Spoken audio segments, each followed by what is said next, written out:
Greetings, this is yours truly, Lord Karo, welcome to my domain. My Hero Academia. Nimbus Part 3 Suffering of an Innocent. Where's Kyoka? Cried Goku as he burst through the front doors to the dorm.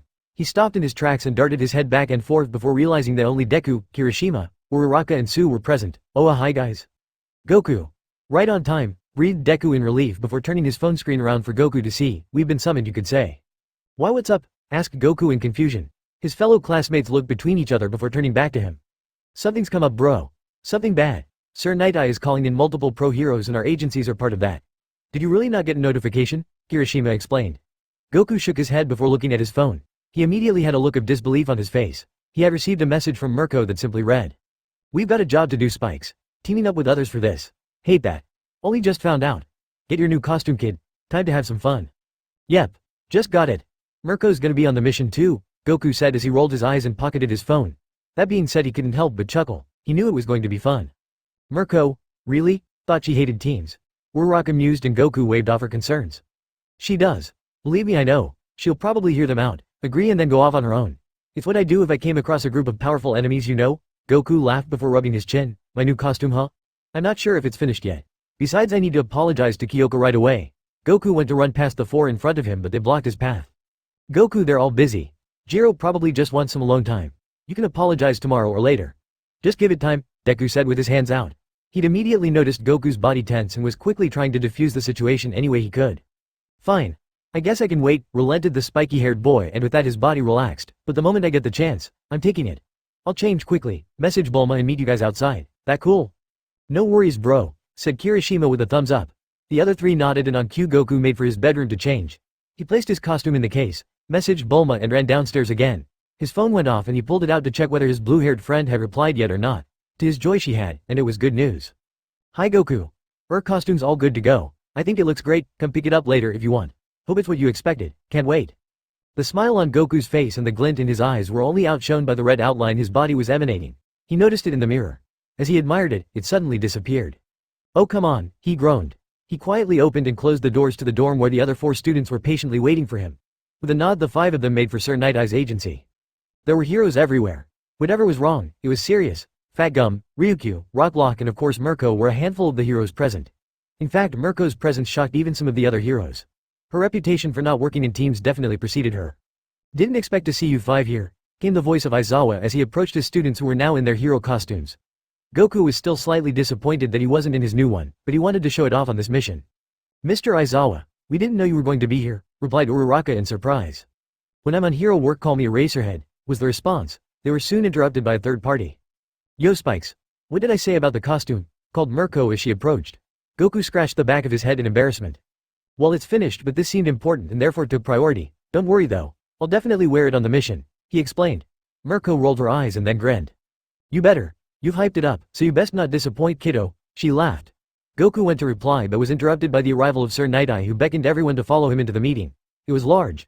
Goku took a seat next to Merco, mostly because she was his mentor and other members of his class had sat near their respective agencies. I've gathered you here today to discuss a rather large and unfortunate problem. I'm sure you've heard of the Shihasakai, they're a Yakuza group which is still rather prominent. Under their last leader they weren't regarded a threat, explained Night-Eye who sat at the head of the table. His face darkened, however, this has changed. The Hasaikai have a new leader. One far more dangerous and unpredictable than the last. His name is Kai Chisaki. An image of the aforementioned man appeared on a screen behind Night-Eye. Chisaki had shaggy auburn hair parted to the left and gold eyes. He was also pale and appeared slim. On his face he wore a plague doctor mask. Looks like trouble, commented Raditz. He was leaning against the wall across from Goku who ignored him. What's the matter? Did your mentor's little speech actually have an impact? Shut up, Goku hissed through his teeth. Raditz closed his eyes. He's right, you know. That guy is pretty dangerous. But I bet you already could tell that from his blank expression. He's unpredictable, Raditz shrugged. His quirk is called Overhaul, an alias he also goes by. It allows him to dismantle and then reconstruct any physical object that he can touch, be it stone, wood or even another person. Night-Eye continued. Should you encounter Chisaki, stay aware at all times and do not allow him to get in too close. A single mistake could be the deciding factor between life and death. Huh. They're acting like he's the main threat. If I were you Kakarot I'd watch out for that guy. Raditz pointed at one of the background images on the screen. It showed a tall muscular man with red eyes, short scruffy hair which was a shade of dark cyan. He wore a dark cyan undershirt, dark purple elbow and knee pads, and dark purple wrist guards. His trousers were dark cyan, and he wore a pair of dark purple boots with black toe and heel armor. Over this was a long, turtleneck, dark purple, blue and gray trenchcoat. He also wore a dark cyan belt with a yellow buckle. Goku's first reaction was that Frieza was alive, but there was something that told him otherwise. The guy's age. Frieza had been 18 years old while this guy looked as if he was in his 20s. "Who is that guy?" muttered Goku. Merco heard him and turned her head slightly. "You've clocked him too, huh?" she asked silently with a grin. Her blood was pumping already. "He looks strong. Can't wait. This might be worth my time. Hey night guy. Whose trenchcoat there?" Night Eye scowled very slightly and pushed his glasses up the rim of his nose. "It's Night Eye, and to answer your other question, we don't know. We believe he is a hired assassin, but very little info is known about him. All we do know is that he is considered by many as the most lethal assassin on the planet. He never misses his mark," Night Eye explained as he had the screen zoom in on said person. "They have no idea. This guy is gonna tear you to shreds. Chisaki won't even get the chance," Raditz said. He had closed the distance between Goku and himself and was now leaning over Goku's left shoulder. "Have fun, brother." With that he vanished as he always did. Goku was left once more with the feeling of whether he was real or not. It didn't matter at the moment. "It gets worse. We believe Chisaki and the mhaXdragonball are involved in the production of the Quirk erasing drug that has been circulating. Fat Gum has experienced firsthand what this drug can do," continued Night Eye, who then gestured for Fat Gum to speak. "He's right. Amajiki here was hit with a dart that temporarily disabled his quirk. If they can manage to perfect the formula, we could be looking at a major threat to Quirk society as we know it," warned Fat Gum while Amajiki attempted to make himself invisible. "Hey now hold on a minute. Spikes here was also hit by one of these darts. Why didn't you bring that up, Nightbore?" demanded Merco, slamming her hands on the table as she stood up abruptly. "I don't concern myself with those unable to properly control their quirk in the first place. It must have been a relief to not have to worry about him going berserk." Night Eye's comment was two things. Unwarranted and a snide comment at that. He meant every word. Merco's blood went from pumping to boiling in a microsecond. Just as she went to argue back, Goku grabbed her left arm. She glanced down at him and he shook his head. As she went to retort, he opened his mouth. "Leave it. Let that idiot say what he wants. At least I don't rely on tiny little weights to actually fight and deal damage." Goku glared at Night Eye, who had heard the comment as had the rest of the table. Goku's comment had left the entire room speechless. He smirked as did Merco, who sat down quickly. Night Eye, with an eye twitching in anger, continued with his talk. As he did, Merco whispered something in Goku's ear. "Couldn't have said it better myself." Goku gave a triumphant smile. That vanished the moment a young girl appeared on the screen. "Our info all points to this girl having some sort of major connection to the quirk erasing drug. We believe Chisaki is experimenting on her and that her quirk may be related to the drug. We are currently unaware of the child's quirk, but we believe Chisaki has been ruthless in his methods." It was Goku's turn to get angry. He clenched his fists, which were on the table in front of him, and began to shake in pure rage. A golden outline manifested itself around him. He flashed back through everything he had experienced growing up and put himself in the girl's shoes. "No one deserves that pain and suffering. It should just be pushed aside and forgotten about, but it's never that easy," he muttered through a growl. Finally he reached his limit. Slamming his hands on the table, Goku shot up in his chair. "We'll save her no matter what," he yelled, only to notice Tagata and Deku had done and said the exact same thing at the exact same time. The latter two looked across the table at him, with Goku looking at them in response. There was something in their eyes. Rage, sadness, and most of all determination. "Glad to hear it. If you would please sit down and let me explain my plan," Night Eye ordered, with the three boys complying immediately. "What's got you all worked up, kid?" asked Merco, surprising herself as much as Goku. Goku looked at the table, not daring to turn and face her. She'd see the tears forming. "She reminds me of myself in a way. She's that young and he's ripping her body apart and putting it back together for his own gain. I won't stand for that. Not when I know what it's like," he replied. "You were ripped apart and put back together again?" came the reply. Goku mentally facepalmed at Merco's dense comment. She'd missed his point entirely somehow. "I'm joking, you know. On a serious note, I get it. I've read your bio. Everything you went through. That Frieza guy and all for one really messed you up as a kid mentality-wise. Look, I want to take this asshole down too, but I'll give you first dibs. That being said, we may not get the chance since we will be focused on trench coat over there." She smirked and subtly gestured to the assassin. Goku nodded and narrowed his eyes. "Also, don't forget this. It's okay to cry. Emotions make you stronger." Merco turned her head away the moment Goku snapped his head to the side to face her. He'd heard her and could only give a small smile. When he listened in on Night Eye's plan, he realized he'd missed the entire thing. All except one key aspect. Save the girl no matter what. "Yeah, I will. No matter what happens, I will save her. I have to," new and improved. The day had arrived. The team that was to raid the mhaXdragonball HQ was ready. They were waiting outside with numerous police officers. Deku with Tagata and Night Eye. Uraraka, Tsuyu and Nijire with Ryukyu. Kirishima and Amajiki with Fat Gum. Merco with no one. "Where's the damn kid?" she grumbled as her eyes darted around. Useless. Thought he wanted to be a part of this. Indeed, Goku had wanted to participate and still was. Though with his lack of appearance, it was clear something was up. "We don't have time to wait for him. We attack now," declared Night Eye. Deku tensed and powered up to 1 for all, full calling 8%. He was determined to make up for his failure in the past. He would save Eri no matter what. "Now hold up a second. We can't start without one of our big guns here. The kid's a powerhouse, argued Merco. Night Eye rubbed her the wrong way. His demeanor was one of stern and slow. Something that collided with Merco's fast-paced, adrenaline-loving personality. At least that's how she saw it. And he didn't show. Not a huge loss, I assure you, was the reply. Merco saw red, but Ryukyu's hand on her shoulder caught her attention. Leave it.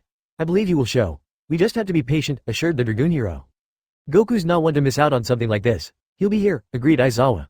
Miko rolled her eyes and nodded. Then she turned back to face their target. A police officer used a megaphone to alert the Yakuza to their presence. They had to play this by the book. Well, initially that is. A few seconds passed before a massive member of the gang burst out of the front door and charged straight at the raid team. This is it, with me, cried Ryukyu as she transformed into her dragon form. The two behemoths collided, the Yakuza's giant focusing entirely on her. Uraraka, Tsuyu and Nijire began to assist her while the police force and rest of the gathered heroes made for the basement of the base. Deku shot forward along with Tagada to knock some of their enemies out of the way. Merco was having a blast already as her adrenaline got pumping. She bounced from gang member to gang member as she advanced forwards. The initial assault was a success. As the heroes and police poured into the facility, the Hasaikai members began to retreat. It didn't take long for Night Eye to find the entrance to the basement with the plan they had decided finally getting underway.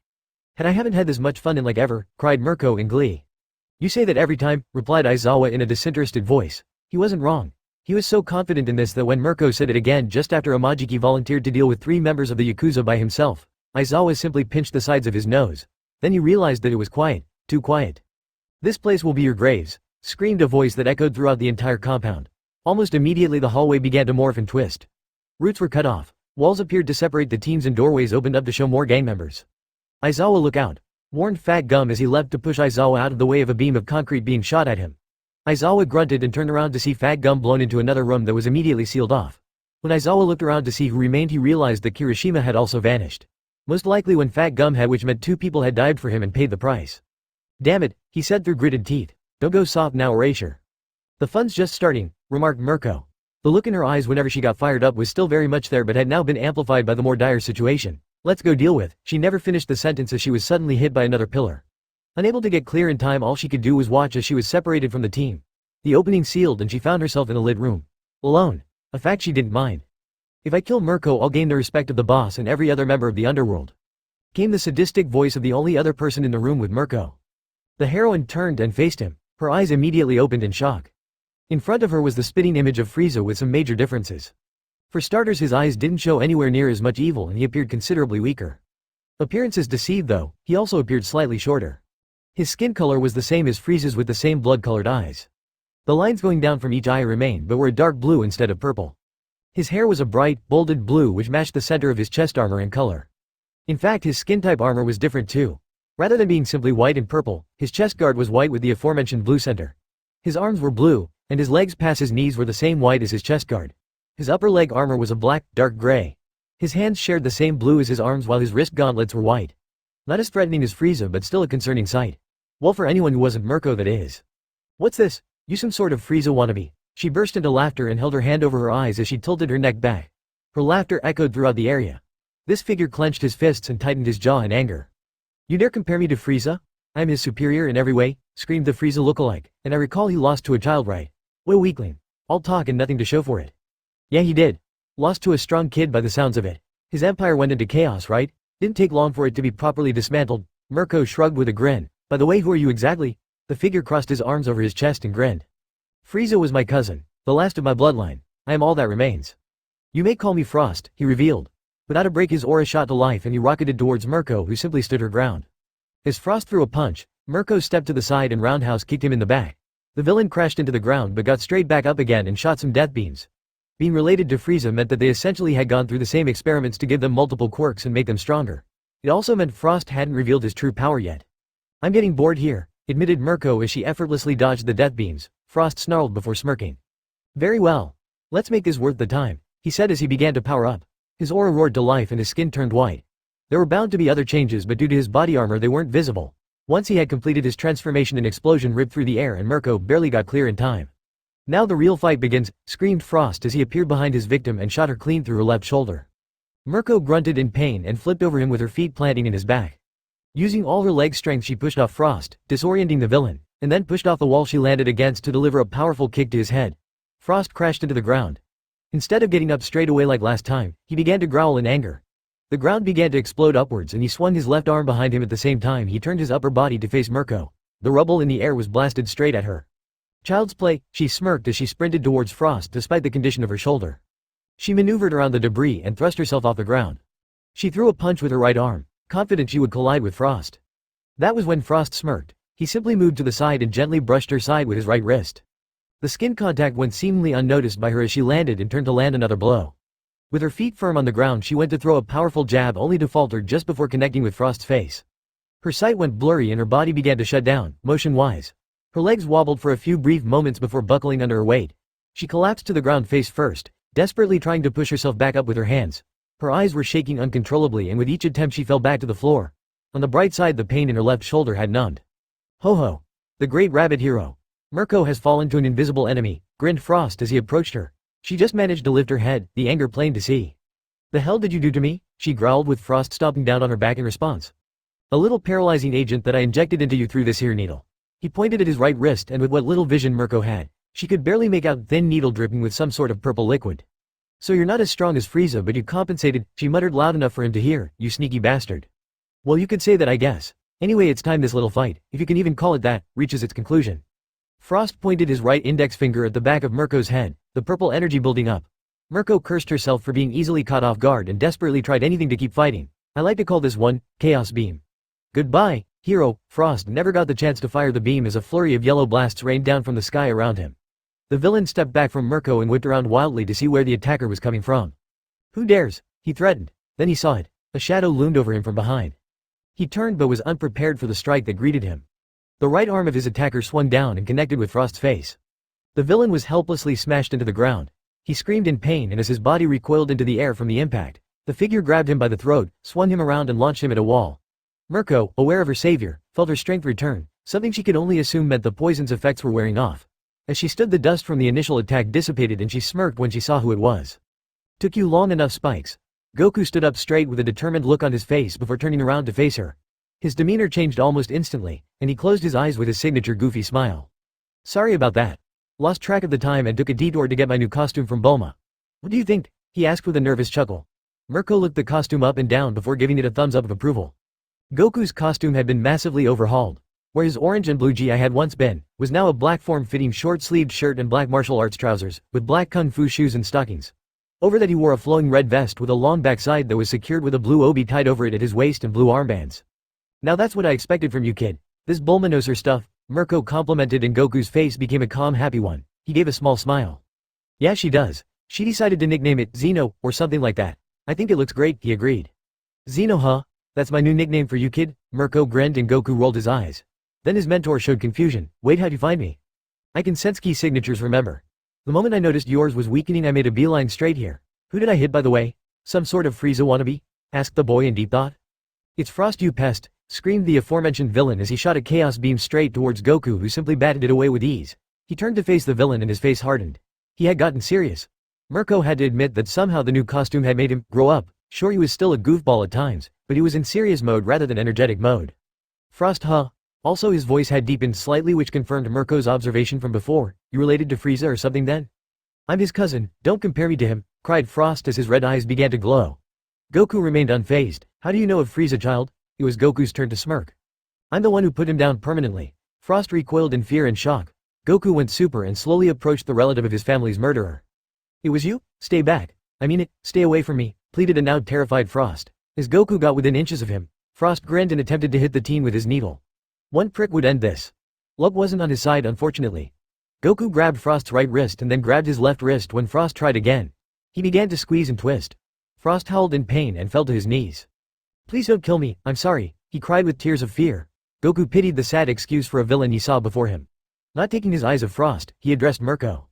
Seriously, you lost to this guy? He was intentionally trying to aggravate Merco who took the bait hook, line and sinker. Don't go getting cocky with me Zeno. I softened him up for you, she defended. It was a lie, and everyone knew it. Goku sighed and carefully removed the needles from Frost's wrist gauntlets. Then he picked him up by the throat with his right hand, the villain clawing at it to get free. Luckily for you, I'm not going to kill you. Frieza killed my parents and my business with him is over. You nearly killed Merco here but I'm going to forgive you as you're just trying to prove something, he explained with Frost becoming more relaxed. So you're just going to let me leave? He stuttered only to receive a smile from Goku. Not exactly. Before Frost could ask another question, Goku headbutted him, knocking him out cold immediately. Then with his now unconscious body in Goku's grasp, the teen simply let go of his throat. Frost collapsed to the ground and Goku powered down. He brushed his hands together and turned around on his heel, making his way back to Merco's side. Well, I hate to say this, but I kind of miss Frieza. At least he put up a good fight, he shrugged before laughing. You ready to regroup with everyone? You bet, winked Merco as she punched his shoulder. Goku noticed her left shoulder and simply transferred some ki to her, healing the wound well enough for the time being. Let's get going then, he remarked and turned to face the direction of multiple ki signatures. Familiar ones anyway. He sensed Deku, Night Eye, Tagada and Aizawa. However, something was off about Tagada's. It felt as if something had been ripped out of him. Goku's eyes widened as he realized what may have happened. No way, it can't be, he muttered. What's up? Asked Merco. I think Tagada or Lemillion has had his quirk permanently erased. They perfected the formula, he said before his resolve hardened and he began charging a ki blast. When he was ready he fired it. Just before it collided with the wall a strange distort happened and the blast dissipated. Then he felt it. I'm afraid I can't let you leave yet. I have yet to fulfill my contract. The calm yet threatening voice came from the pair's right. They both turned and immediately took fighting stances. Across the room, a figure emerged from the darkness with his head down slightly, his eyes closed and his hands in the pocket of his trench coat. He lifted his head and opened his eyes. Goku and Merco knew who he was. The pair were about to get their wish. Time stands still. It's you, said Goku as he and Merco stood across the room from the newcomer. The assassin didn't change his facial expression and simply gave a small nod. I've been waiting for you, son Goku. Merco's just a bonus, he replied nonchalantly. My client was very particular about this. That raised more questions than answers for Goku and Merco. Something the former wanted to find out. Who hired you, Chisaki? He asked in an intimidating tone. The desired effect was shrugged off by the assassin almost instantly. Yes and no, Chisaki hired me to help defend this place should it be attacked. The client who hired me to kill you is someone else entirely. Unfortunately I am currently unaware of his true name. What I am aware of is he is paying a large sum for whoever can kill you. The assassin disclosed before the ground around him began to glow and crack. He then walked forward slowly, not once taking his eyes off his target. Goku glared back at him but looked on in shock as Merco sprinted towards the assassin. Not gonna happen, trench coat, she shouted as she performed a string of continuous cartwheels, untucking on the last one to land a kick.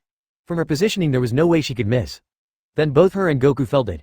An ever so slight distort and the next thing they knew was Merco keeling over in pain after somehow being dealt a blow to the gut. The blow launched her back to Goku who just barely managed to catch her. What scared him the most was that the assailant hadn't moved, at all. The hell? Grunted Merco before she coughed up blood. Goku set her to the ground and examined her wound. No puncture wound but something had been hit. Internal injury perhaps? Who are you? He asked silently. He brought his head up to face the assassin who looked the same way he had before, professional and calm. My name is Hit, and you are my target. That's all you need know about me, he somewhat threatened. Goku's body tensed and he stood up straight. Merco, after her coughing fit, did the same and proceeded to attack again. Goku reached his arm out to stop her but she had already gone. Merco, we don't know his quirk, he cried but it was futile. She was either in an adrenaline-filled rush or she was too angry to listen.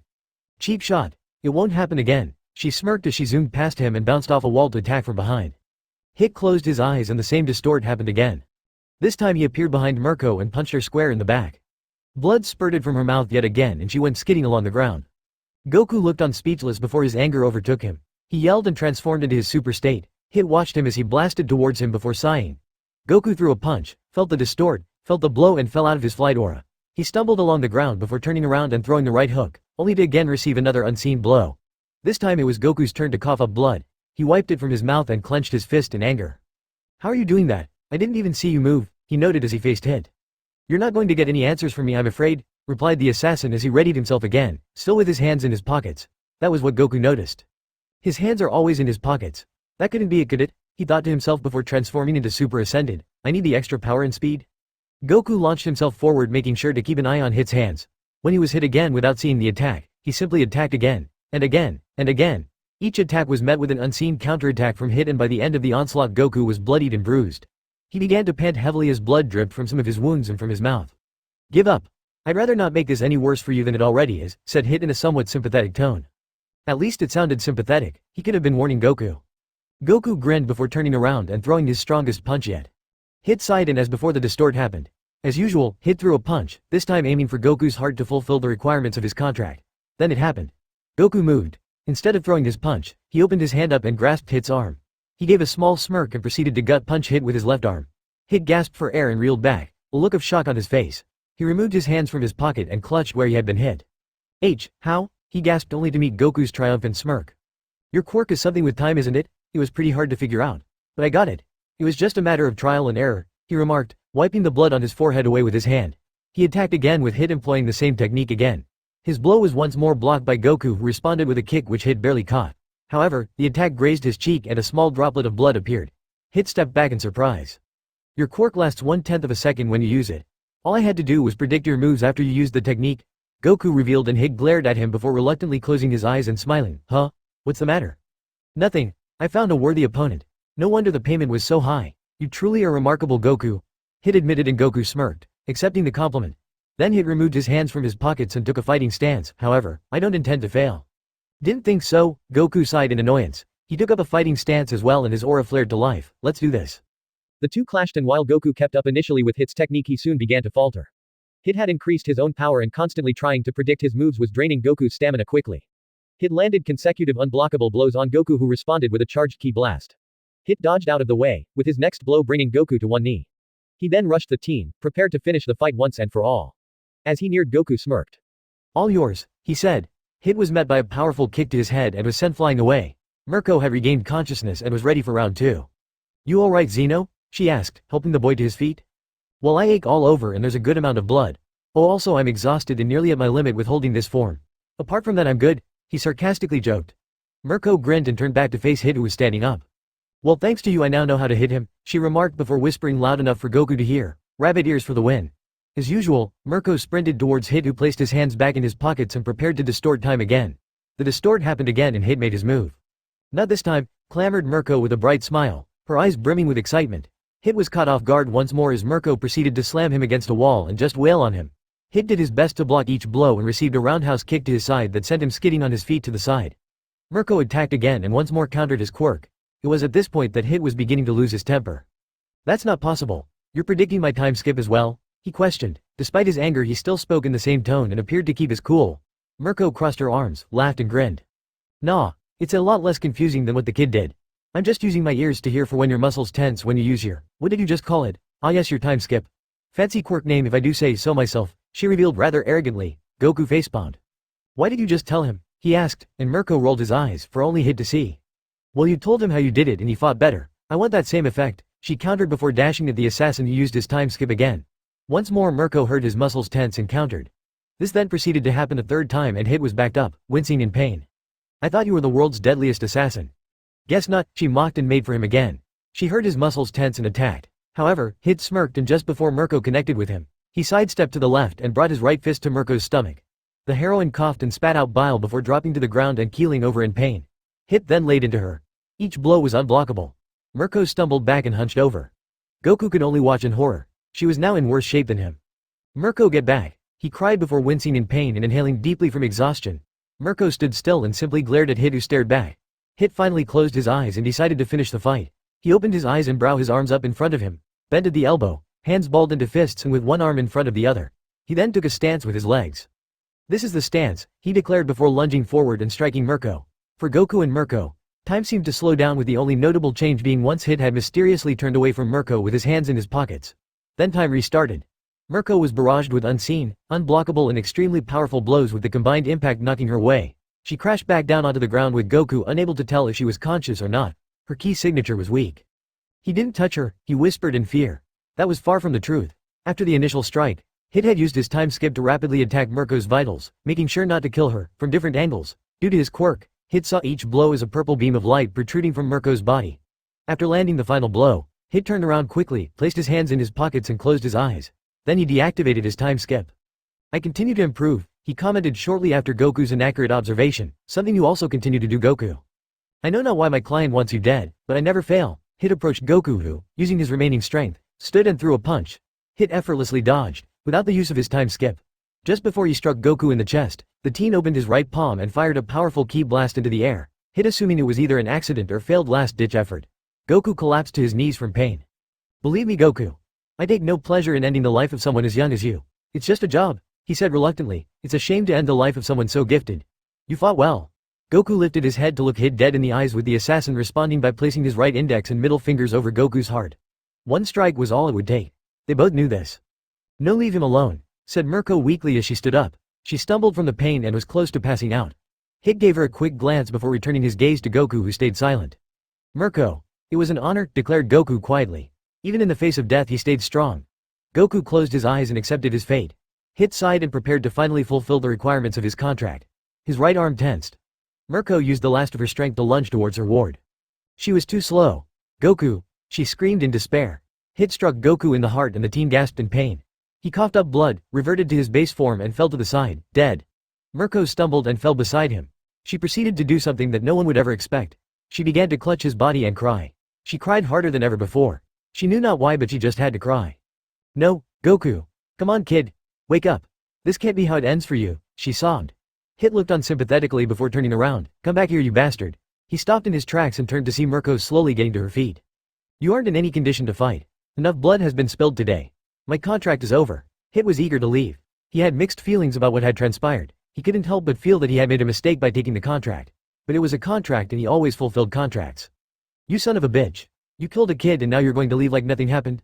Merco growled. No matter where you go I will hunt you down. I'll never forget what happened here today. Neither will I, replied Hit after some thought. He turned once more and proceeded to walk away. Merco took a step after him but grit her teeth in pain. I'll find you, Hit, she threatened before the ground began to shake. Hit felt them too and began to evaluate the situation. Chisaki, you idiot, he whispered. His exit was then cut off by falling debris. Through the screaming, destruction and chaos, Merco and Hit both swore they could make out a voice. Give her back. The hell is that? Muttered Merco before noticing Hit. That was Kai Chisaki. It seems his plan is falling apart. My work here is done. Farewell, he stated. Hit surveyed the area they were in for another exit, but each one was either cut off by rubble or had been sealed by the terraforming gang member earlier. Then the ceiling caved in. Hit disappeared from sight while Merco dove to protect Goku's lifeless body. Everything went black. Edge of time, utter chaos was the only way one could describe current events. Whatever had happened between Chisaki and other members of the raid team could only be described as catastrophic. This was something Merco knew. Her body was bloodied with bruises and open wounds all over. She was sure some bones were broken, but as long as she could still move her arms and legs with no pain, she knew they were fine. Right now she was struggling to breathe. Being trapped under rubble while huddling the body of Goku wasn't how she saw her life ending. However, Merco wasn't one to give up easily and was using all the strength she could muster to lift the rubble above her. She was struggling. Not like this. It can't end like this, she grunted as she continued to lift. Move DAMMITTTTT. Her screams echoed throughout the area, but no one came. Chisaki was their target. All their focus was on him. The sounds of battle echoed above on the streets. Not that Merco could see that is. Can't breathe, she helplessly gasped for air before closing her eyes and giving a defeated smile. Guess, you don't have that problem, do you, Goku? She opened her eyes, now brimming with tears, and looked down at the lifeless body of her ward. Her first, dare she say it, true loved one. One she could rely on and wouldn't mind teaming up with ever. That one person was now lying below her with no sign of life left in him. You never got to apologize to your girlfriend. Yeah, I said it. She may as well be. You fought well, kid. Better than me. Merco gave one final push before collapsing from lack of oxygen. She fell beside Goku and looked up to see a small gap in the rubble above. A small gap that she could no longer reach. A small gap that gave a glimmer of hope that no longer existed. Fate's a bitch, ain't it? She chuckled before closing her eyes. She opened them one last time to look at Goku before turning to face up. That was when she saw it. A light that hadn't been there before, it glowed brightly. Must be my imagination, Merco said weakly before squinting. The light was getting brighter and appeared to be getting closer. That was when it hit Merco. She weakly snapped her head to look at Goku in disbelief. Your ki blast or whatever you shot into the sky. It was a contingency plan. You smart bastard. Said ki blast crashed through the rubble which collapsed some more, but it didn't matter. It found its mark. Merco moved to the side slightly as the ki blast collided with Goku's left side of his chest. For a moment nothing happened. Then Merco's ears twitched. A heartbeat began. A heartbeat that wasn't her own. She smiled before passing out. Gah! Gasped Goku as he inhaled deeply. His eyes snapped open and he attempted to sit up straight only to find himself unable to. He also noticed that single breath was going to be his only unless he did something quickly. Shit. That hurt way more than I thought it would. He turned his head to find Merco huddled alongside him. A familiar look of determination came over his face and he turned back to his original position. Grr, rrrrrrrragggggggh.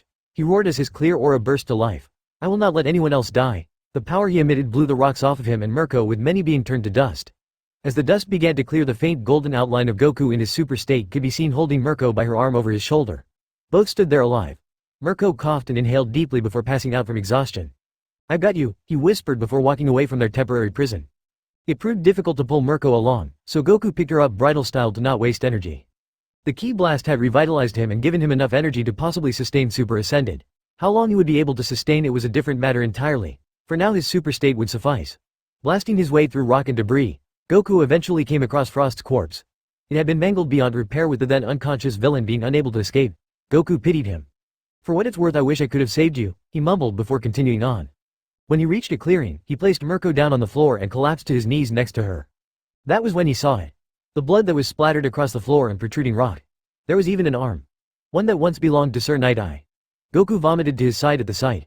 He had just stumbled into the area where Dagata had lost his quirk, Night-Eye had been seriously injured and Chisaki had held his ground. A member of Chisaki's gang was laying down on the ground, apparently unconscious. The battle was going on overhead between Chisaki and Deku. The key signature and power was the same, but his overall power output had exponentially increased. It far outclassed Goku's super and super ascended states. He may have even outclassed his new form with a currently unknown power output. Remarkable. You're still alive. That attack of yours wasn't a mistake or failed attempt at all, was it? Came the voice of Hit from behind Goku. The teen stood up and slowly turned to face the assassin who had killed him. Good to see you're still kicking, Hit, Goku remarked with closed eyes and nonchalant attitude. Guess your contract is still active. This was already a losing battle and Goku knew it. With not enough energy to sustain super ascended in a long fight, all Goku could do was hope that he could stall until backup, if any, came. It would appear so. You truly are a worthy opponent, Goku. Unfortunately now I know about your little trick. I'm afraid it won't happen again, he replied with his hands in his pockets. Despite his calm demeanor, Goku could just make out an excited smile on Hit's face. Well, it was a one-hit wonder. Most things don't work twice. We have to adapt as fighters though, am I right? He chuckled and Hit nodded. Indeed we do. Neither of us are in our best condition, but this is an inevitable battle. May the best man win, said Hit before entering the fighting stance. Goku happily complied with the standoff and entered his own. The two faced off with their love for battle shining through. Hit's love for battle surprised Goku, but he accepted that every now and then one likes to indulge themselves. Here we go, Goku said before powering up straight into Super Ascended. The two charged at the other. Each blow connected. Goku countered Hit's time skip with the assassin in return countering the number of Goku's key-based attacks. Kamehameha, cried Goku as he fired his signature move. Hit ducked to the side and using his time skip, appeared next to Goku who simply smiled in anticipation. Hit went for the heart just like before, but Goku flew into the air, causing his beam attack to dissipate. The battle above continued to rage while the battle below came to a standstill. Neither side could gain a proper advantage over the other. Time for me to end this, stated Hit. He took a powering up stance, akin to what Goku did in a purple aura, different to those of Frieza and Frost, enveloped him. Goku readied himself for the next blow but was interrupted by a sudden gush of wind. Hit's eyes opened in shock as Merco flung herself at him. She locked her arms around Hit's back and tackled him to the ground. What the, gah, he cried in pain. You don't get the chance, you bastard, snarled Merco in his ear before letting go of Hit, standing up and slamming her right foot down on his chest. Hit gasped out in pain as he felt a few ribs break. Then Merco did it again. Goku watched on in horror as she began to brutally attack Hit, who wasn't given a single second to defend himself. Merco began to punch him in the face and blood splattered from his mouth. She had a look in her eyes. One of murderous intent. I said I get you for killing Goku, she screamed before someone grabbed her right arm which had been pulled back to strike Hit again. She whipped her head around violently only to pause when she realized who had done it. Merco, stop it. You'll kill him, Goku warned with the heroine's body relaxing. She stepped away from Hit, who sat up to the side slightly and coughed up blood. As soon as the two were clear, Merco immediately pulled Goku in for a hug. The teen stood in surprise at the gesture initially but reciprocated it. When the two ended their embrace, Goku gave a goofy smile. This received a punch in the face. Goku reeled back in pain. What the hell? Why'd you do that? He questioned. Why didn't you tell me your plan? Was Merco's furious response. Well, if I told you then Hit would have most likely suspected something. Besides, I only thought of it in the moment, he nervously admitted. It was a smart move, but you scared the life out of me. Don't do it again, she reprimanded before grinning mischievously.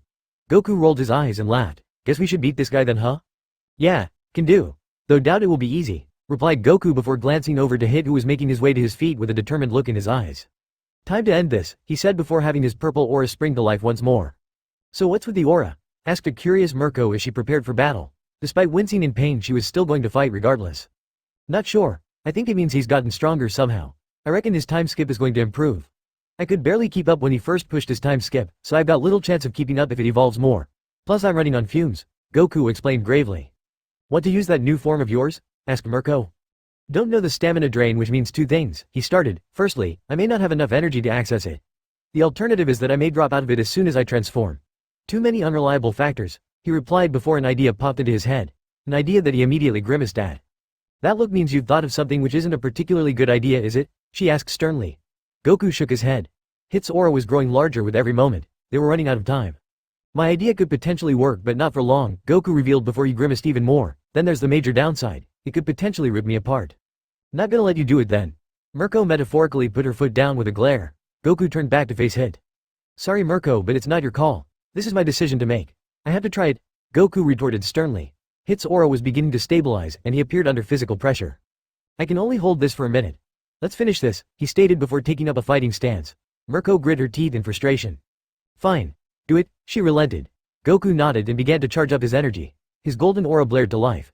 It seemed to just be a basic power-up until a familiar red aura enveloped it. Goku's physical appearance retained that of his super ascended state, but he was now cloaked head to toe in a red aura. Merco grinned cockily when she recognized it. Turning back to Hit, she backed up slightly with her grin still present. You're in for it now, was all she said before Goku's overall aura burst out. Kaioken, he screamed, his voice breaking. Pain instantly swept over his entire body with his face twisting in pain.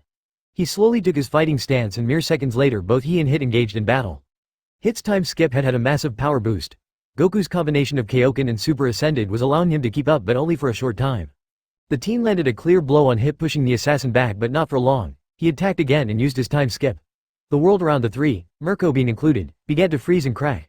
Hit, being the only one able to move freely, went for one of Goku's vital points. However, as he neared his attack was blocked by Goku who had forced his way through the frozen subspace. What the? Gasped Hit before engaging in a back and forth punching spree with his target. That won't work. At least not for now, revealed Goku as he fired a close-quarters ki blast that Hit narrowly avoided. Then while the assassin regained his bearings, Goku raised his energy higher. His power wasn't enough to completely obliterate the subspace, but it was enough to crack it and cause Hit to lose concentration. Both fighters separated. Merco unfroze and tripped over from her lack of when time would restart, prompting a snicker from Goku. She glared at him before seeing small cracks appear over his body. Hit seemed to be growing more and more fatigued. They were both running out of time. Damn. I can't hold this long. I've got to finish it in one shot, he determined. Hit attacked but Goku swung his right leg upwards, catching the assassin on the chin and sending him skyward. Goku then took a stance and brought his cupped hands to his side. The blue energy began to build as his aura grew higher. Hit noticed this and readied himself. Ka, me, ha, me, chanted Goku before his eyes pulsed red from the Kaioken. He thrust his arms forwards at a slight upwards angle, unleashing the massive beam. Ha! Goku's roar deafened both Hit and Merco, the former flinching from the raw power coming his way. When his time skip failed, Hit went to move but found himself being pushed into the beam by Merco who had bounced high into the air and then off the wall behind him. You don't get to escape this one, she whispered in his ear before using her full strength to simultaneously push Hit into the attack and get clear. Hit was engulfed by Goku's final attack, the blue light blinding both heroes. When the beam finally dissipated, Goku collapsed and immediately forced himself to depower. The cracks traveled along his body, up his arms and legs and his face. A dull white light peered out from each and every crack but Goku just breathed heavily. Merco rushed over to him and helped him sit up, making sure to support his back. You okay, kid? She asked in concern. Goku simply smirked. Yeah, any longer and I probably would have imploded. Or exploded. One or the other, Goku chuckled nonchalantly. Despite his current state, he still acted the same way. Merco groaned in annoyance before the pair noticed movement. Hit forced his way out from the rubble and limped over to the pair. Merco readied for battle but found herself being used as a support by Goku who had gotten to his feet rather suddenly. Both target and assassin locked eyes before chuckling. Hit held out his hand and Goku shook it. Merco was completely lost. What's going on? She asked. Don't worry about it, Goku assured her before turning back to Hit. Want to call it a day? I don't think I have much choice. I never fail a contract and yet here you are, still breathing, he remarked with interest. I ended up with a better result today. Hit closed his eyes and smirked with Goku grinning. Then an idea popped into the teen's head. Hey Hit. The use of his name garnered the assassin's attention with him opening his eyes and giving a small nod in acknowledgement. When does your contract expire? Asked Goku. Although initially taken aback, Hit decided to indulge the teen. It won't expire unless my client ends it. Why? Goku had piqued his curiosity now. Merco was also curious. I want to fight you again someday. When we're both stronger than we are now, so if your contract is cancelled just know that I'm going to put a contract on myself should that day come. Goku's words left the pair speechless. He wanted to put a contract on himself? The very thought made Merco cough. Hit smiled at the suggestion before tossing something to Goku. The teen caught it and when he opened his palm he saw it was a small greenish pill. Hit turned around to walk off. Hey Hit, what is this? Called Goku with Hit not stopping at all. It's called a senzu pill. It heals all physical injuries once ingested though it won't have any effect on diseases. As for where I got hold of it, he turned and smirked one last time, that's a trade secret. With that Hit vanished, most likely from his use of his time skip. Goku looked down at the senzu pill and without hesitation, popped into his mouth. He chewed it and then swallowed. The hell are you doing you moron? It could be poison, reprimanded Merco before her eyes widened in shock. Goku felt all his power return as well as all his injuries vanish. The cracks that plastered his body healed and vanished and he was able to stand by himself. That's incredible, he whispered before momentarily powering up into his super state. He was back at full power and he liked that. Okay, that's great and all that you're fully healed but where's mine? Asked Merco as she crossed her arms in annoyance. Goku chuckled nervously. Well, I was in worse shape. Besides, the battle above sounds to be over, so you can get healed up there, he said. Merco rolled her eyes and got Goku in a headlock. You better be right, Zeno. Or what happens now will be worse, she mock threatened before giving Goku a noogie. The victim squirmed and laughed before breaking free. He rubbed his head where his jet black hair had been slightly flattened. Then right on cue, it popped back into his original position. He grinned triumphantly while Merco rolled her eyes. She patted Goku on the back as she walked past him. Let's get topside, kid. It's all over. Battle of Gods. If Goku and Merco thought underground in the Hasaikai base was bad, then they weren't prepared at all for above ground. A large portion of the street had been decimated by the battle with Chisaki. Turned out that he had the ability to fuse with other people and had done just that with the giant gang member from the beginning of the raid. As Goku suspected, it had indeed been Deku to defeat Chisaki, with him apparently using one for all at 100% power. How? Well, it all boiled down to Eri, whose quirk was rewind. Each time Deku threw a punch at 100%, Eri's quirk immediately rewound the damage so he could keep fighting. However, the battle had taken a toll on the both of them, as Deku was practically unconscious from Eri's quirk going out of control, while the young girl was unconscious from the feedback from her quirk. In comparison to what Goku and Merco had experienced, it sounded awful. Oh my god, Goku. You're here, cried Uraraka as she ran up and hugged him in relief. Goku laughed and hugged right back. Suyu walked over as well. We feared the worst, Ribbit, she said with Goku smiling. I'm fine, honestly. Me and Merco ran into a spot of trouble. Well, Merco did, then I saved her only for the pair of us to almost lose to the world's greatest assassin. He chuckled, not really seeing the severity of that comment.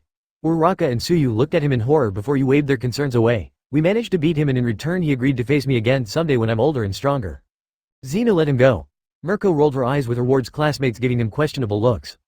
Not like we were going to be able to fight him again. We were all exhausted. I died and nearly did again. I called it a draw, Goku argued. Hold up. You died? Asked Uraraka before freaking out. You died and you're so calm about it? Why aren't you concerned about that? Merco did enough freaking out for the pair of us. He patted her on the back and teased her with info that she didn't want to relive. She simply shot him a glare which shut him up. How's everyone up here anyway? Not good. Sir Night Eye is in critical condition and on the way to the hospital now. Tagada is quirkless after being shot by that bullet, while Deku and Eri are recovering. Eri though is in a bit of a fever, Uraraka explained, and Goku nodded. Nice costume, by the way. Suits you. Told you it looked good, said Merco with a grin. Goku got flustered, closed his eyes and smiled goofily. Oh thanks. You should really be telling Bulma that, Goku said before noticing Chisaki's key signature. The villain was being restrained on a gurney and wheeled away to a prison van. His signature mask was missing, most likely from the attack that defeated him. Goku felt no pity for him whatsoever, regardless of what he had done to Eri. His key signature just screamed vile and evil, something Goku despised with a burning passion. The only thing he despised more as of this moment, an empty stomach. Oops. Excuse me, didn't have a big breakfast as I was too eager to get here today. Goku sheepishly said after his stomach growled and he received amused looks from his three peers. You not have a big breakfast? What's your definition of a big breakfast, kid? Asked Merco. You don't want to know, chuckled Uraraka. Essentially take a normal-sized breakfast and multiply the portions by 20, Ribbit, Suyu added. Oh come on you three. I'm starving here, Goku complained, which only prompted laughs from the three. Goku. You're here. I wish I could have seen you in action again. I bet it was awesome. Exclaimed Nijire as she floated over to the small group. Just like Uraraka and Suyu, Nijire appeared completely unscathed. Hold up. How come you three all look fine but me and Goku look like we got our asses handed to us? Asked an irritated Merco. Nijire looked lost while the other two girls looked at each other in embarrassment.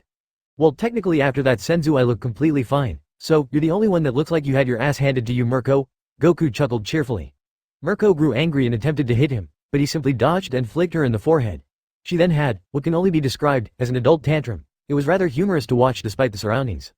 Loading Chisaki now. Stand by for departure, announced one of the police officers. Goku and company looked over to watch them raise the gurney up and position it correctly for a smooth entrance into the back of the van. Goku watched intently before spying a small figure up on the roof of a nearby building. As he squinted, he made out a rifle-looking weapon, body armor and long jet black hair. His quirk immediately blared to life and he clutched his head in pain. What's wrong? Asked a concerned Merco before stepping back as Goku regained his composure. However, something was different. His eyes showed terror and worry. Merco followed his eyeline to the same building and saw the figure taking aim with his rifle. He loaded something into it. Using her instincts, Merco estimated that he was aiming not at Goku, not at her, not at any of the heroes or officers. He was aiming straight at Chisaki. It's him. He's alive, Goku muttered in fear before feeling a gust of wind go by him. Merco was running full speed towards the prison van. The figure pulled the trigger, the noise catching the attention of everyone present. Kid, destroy that bullet now, screamed Merco, and Goku snapped out of his daze. He raised his right hand and shot a ki blast which homed in on the bullet. He then glanced back to the figure who stood up and placed his left index and middle finger to his left ear. Goku heard a voice and his eyes widened his fear. It was always me, Kakarot. Every single time. Raditz held his right hand up for his younger brother to see and pressed a button on the rifle. Just as the key blast reached the bullet, it split apart with micro darts shooting out in all directions before homing in on Chisaki's unconscious form. No one was fast enough to stop them. Each dart slammed into Chisaki and injected a fluid of sorts. Then they simply imploded. The explosions were weak and Chisaki wasn't affected physically. Then his eyes snapped open, enraged and crazed. He began to violently spasm in his restraints, yet unable to use his quirk due to the quirk-canceling handcuffs he had on. Then a single bullet hit them. Not just the gauntlets. The bullet hit the lock mechanism on them. Chisaki ripped his hands free and slammed them down onto the gurney, tearing it apart instantly. As he landed on his knee he slammed his hands on the ground and erupted spikes from the ground that impaled his escort. Everyone froze in horror as a spray of blood rained from above. "Shit!" screamed Merco as Chisaki barraged the raid team with constructs. There was only one thing she knew of that could have supercharged his quirk: he's been hit with trigger. "Everyone fall back! Fall back!" barked Tsukachi with officers, heroes and bystanders alike doing just that. Goku and Raditz were in a staring contest, the former in fear and the latter in glee. "Tick-tock! Clock's ticking! What will you do, brother?" mocked Raditz. Cries of death were heard and Goku turned to see Chisaki butcher everyone unfortunate to get clear in time.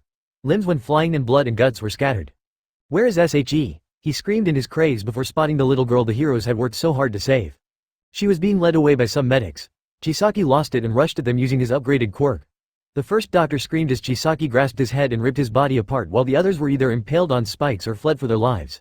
Chisaki was concerned with only one thing: retrieving Eri. He used his quirk to create a casing around her which he then had follow him while he escaped on pillars of concrete. "He's got a hostage. I repeat, Chisaki has retaken Eri," radioed Tsukachi. "No Eri," screamed Tagata, who was only barely conscious. He noticed Goku not moving and stumbled over to him. As he fell he grabbed onto Goku's shoulder and looked up at him. Goku turned to look at him. "Goku, please. Save her. Please, I'm begging you, save her," he pleaded, and Goku snapped out of his trance. He nodded but realized Tagata had already passed out. He turned back to Raditz's position but found his brother had left the scene. "Forget him for the moment. I've got a job to do." Goku's face hardened in determination and his aura flared to life. "Kid, let me give you a boost. I'll catch up," came the voice of Merco, who placed her hand on Goku's shoulder. The team nodded and proceeded to run forward, slowly at first. Merco rushed past him and began to bounce between buildings to build up momentum before maneuvering, legs up and bent, in front of Goku. Goku sprinted full speed at her and leapt into the air, the soles of their feet meeting. Merco used the momentum behind her to do a backward somersault and simultaneously launch Goku off her legs. The teen was sent rocketing in the direction Chisaki was headed. As Merco landed she quickly spun around and sprinted after him. "Now kid, hit the jets and go." "Roger that," Goku replied and activated his flight aura, the extra velocity causing his speed to increase significantly. He reached terminal velocity soon after and caused the windows of building to shatter.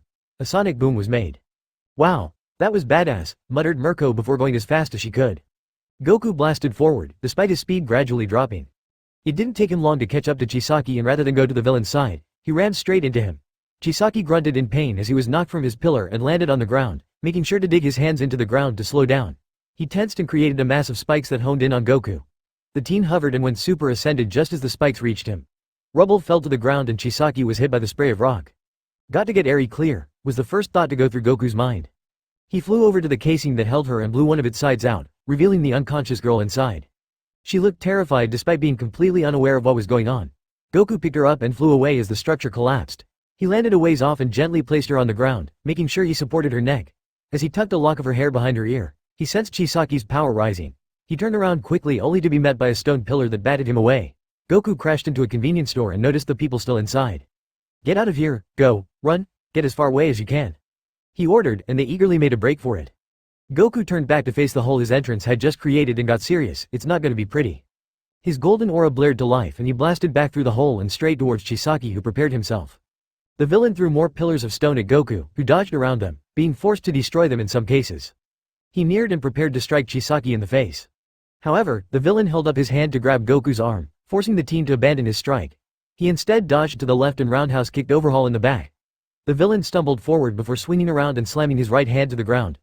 Goku became trapped in a prison of spikes, which then grew more spikes and began to close in on him. He roared and burst out only to jump back. He immediately cupped his hands and brought them to his side. "Ka, me, ha, me," he chanted. Chisaki brought up a shield as Goku fired the attack. Ha! The blue beam collided with Chisaki's defense. The wall began to crack and Goku poured more power into it. However, his eyes widened in surprise as the wall shot out massive spikes. He was forced to dodge and his Kamehameha dissipated. He was too slow to dodge both spikes. One of them caught his side and he screamed in pain as blood poured from the wound. He landed on the ground and evaluated the damage. It was a small puncture wound, but it sure did hurt. He did his best to cauterize it before leaping out of the way of Chisaki's next attack. An explosion erupted from Chisaki as he began to reform the surrounding area. Walls erected, boxing the pair of them in while spikes appeared on those walls and the ground. Goku immediately swore and began to re-evaluate his strategy, not that his original one was working. All I want is Eri so I can continue my plan in peace. Why do you heroes keep getting in my way? Snarled Chisaki as he stood up straight. He then scratched the dirt off his hands in disgust. Are you being serious right now? Goku snapped. You torture that poor girl. Physical and mental scarring that will take time to mend. Some may never disappear. We keep getting in your way to put an end to that. I'm here to see that hope through. Goku blasted into the air and dropped out of his flight aura to land a blow to Chisaki's face. He didn't let up though as he proceeded to barrage the villain with blow after blow. Chisaki was back up against a wall and placed his hand on it. The ground beneath Goku's feet changed and he found himself jumping back to avoid the spikes now protruding where he once stood. Then Chisaki held his hand out towards Goku. What are you doing? Your quirk only works on physical objects, Goku noted before feeling like he'd been stabbed in the right of his chest. He coughed up blood and looked down to see a puncture. Alright. Trigger is BS. He grasped what he could only assume was a spike of air and pulled it out. Immediately cauterizing the wound to halt the blood, he looked back at Chisaki to see him blowing apart a wall and walking out. He then closed the wall and glared at Goku as it closed up. Then Goku was hit by realization. That was the wall closest to Eri. Damn it, he shouted in rage before rushing towards said wall. The spikes impeded his progress a little but were unable to stop him from bulldozing through the construct. Despite the scratches, bruises and scrapes, Goku was still determined to beat Chisaki and save Eri. However, he hadn't been quick enough. Chisaki had already gotten to Eri and lifted her onto his shoulder. He went to move only for a new figure to hit him. He dropped Eri as he crashed into a building and the figure caught the young girl. Merco had entered the fight but was running on fumes. Zeno, what seems to be the trouble? She called to Goku, who sighed in relief before tensing. Merco, move. He warned, with the pro getting the hint just in time. A massive hand of rock slammed down and decimated the ground where she had been. With Eri in her grasp, Merco could only hope to dodge. Her luck soon ran out as she was grabbed by one of the hands and brought towards Chisaki, who was slowly approaching. Despite her struggles, she was unable to break free, meaning both she and Eri were in trouble. You're dead, stated Chisaki as he went to grasp Merco's face. Suddenly ki blasts were thrown around him and he stepped back in confusion. Merco smirked when she recognized the technique. Do it. The ki blasts turned purple and honed in on Chisaki. Hellzone grenade, yelled Goku. Chisaki screamed in pain and rage as he was caught in the explosion. The blast caused the hand holding Merco and Eri to crumble and throw them backwards. Merco lost her grip and Eri flew away from her, only to end up being caught by Goku, who gently landed on the ground. Merco backflipped, landed on the ground and ran over to him. How's the fight going? She asked sarcastically. Worse than you think. The trigger has boosted his quirk so much that he can now manipulate the air to a degree. Also, I'm starting to think that he may not always need to touch the ground to reconstruct it. I can't get close without something forcing me to dodge. I got the power but not the agility and speed, he said in a low voice. If it's that bad, we should take him on together, Merco suggested, only to be cut off by Goku. No, we can't. We could barely handle Hit together, so this guy will decimate us. Right now I need you to get Eri to safety. Goku was getting desperate. Eri's safety was his main concern. Goku, I can't just, Merco started when a weak voice spoke. Deku? Is that you? The pair looked down to see Eri slowly coming to. As she opened her eyes, she recoiled in fear at the sight of Goku. Please, someone help me. Hey shish, it's okay. I'm one of the heroes. I'm trying to save you. Goku tried to explain but it was no use. His ascended form was terrifying her. Kid, power down. Merco's command was met with hesitation at first but Goku complied. As he returned to his base form, Eri's fear began to vanish. Goku looked friendlier now and less scary. My name's Nimbus. I'm a friend of Deku. Don't worry, I'm going to keep you safe, he assured her with a smile. The girl looked on in wonder before something caught the trio's attention. It was Chisaki and he looked pissed. Eri, don't make me kill them. You wouldn't want that now, would you? Be a good little girl and return to your master now. He threatened as spikes of rock rapidly approached Goku and Merco. The two dodged and landed to the side further back. Goku glared at him before giving Eri a comforting smile and expression. Hey, don't cry. Everything's going to be okay. My friend here is going to keep you safe. I'm going to deal with that guy. He comforted but Eri continued to cry in fear and possibly sadness. Goku's blood boiled at the thought of all the torture she had endured at the hands of that monster. He wanted her to be happy. He wanted her to be happy. That's it, he muttered in realization before handing Eri to Merco, who looked at him with a raised eyebrow. What? She asked, expecting an answer, but rather than talk to her, Goku instead spoke to Eri. Hey Eri, he said happily. The young girl turned her head from Merco's upper chest to face Goku, who had a smile on his face. Have you ever been happy? She shook her head and Goku's heart sunk. However, he kept up his smile and joyful attitude. Well, I think it's time you felt a little joy, because I'll tell you this. If there's one thing stronger than anger and sadness, it's happiness. Eri watched as a faint red glow emanated off Goku. Merco noticed it too when the boy nodded at her knowingly as he stood up straight. Merco grinned and gave him a piece of advice. Kick his ass. She took off to a safe zone while Eri slowly fell asleep again from the stress. She watched Goku smile at her and then wink with a thumbs up. She looked at her right hand and manipulated her fingers and thumb into the same gesture. She held it up to Goku, who smiled more before turning back to face an enraged Chisaki. The last thing Eri saw before her eyes closed was Goku being coated in a red light. Alright Chisaki. Let's finish this. Goku closed his eyes and began to breathe gently. Time seemed to slow down around him. Chisaki's attack continued but in slow motion while he appeared to be readying more. Just like when Goku transformed into his super states, he honed in on all the happiness he had ever felt. The red glow that he had constantly been grappling with glowed brighter than ever. His skin took on a slight pink tone and his body slimmed and appeared younger in build. His hair turned a magenta red and retained its usual style. However, it became more refined and lost the stray hairs that were once present. A red aura that resembled a raging fire came to life around Goku just as time began to return to the normal flow. Then as Chisaki's attack neared Goku, a final image passed through the teen's mind. An image of potential happiness that he was determined to see through. Eri smiling. Goku's eyes opened to reveal more detailed eyes with relaxed red irises. He immediately held his right hand out, palm open, with a red ring of ki being propelled forward. The attack froze Chisaki's and Goku proceeded to destroy it with a flurry of small ki blasts. Chisaki showed surprise but quickly grew angrier and threw more rock pillars and spikes at Goku. The teen smiled and began the battle.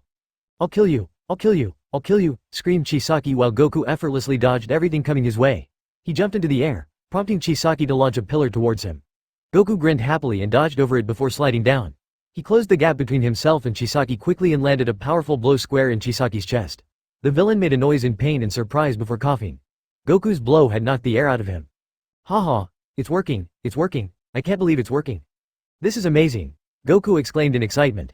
As with his super states, the emotion used to transform was being amplified, leading to his current behavior. Kyoka, you were right. He was so excited he failed to notice an approaching attack from a snarling Chisaki. Yet despite it nearing in his delayed response, Goku stayed calm the entire time. He dodged to the side and blasted a ki blast straight towards Chisaki, who was quick to block it. It bulldozed through the wall he had constructed but dissipated just before hitting him. He darted his eyes across the battleground in search of Goku, but the teen had mysteriously disappeared. Hey Chisaki! Behind you, came the youthful voice of Goku. That's not my name, not anymore, shouted Chisaki as he swung his left hand around, the rest of his body following. Goku caught it by the wrist and twisted it. He then proceeded to do the same to Chisaki's right hand. You know, without your hands you wouldn't be a danger, Goku commented.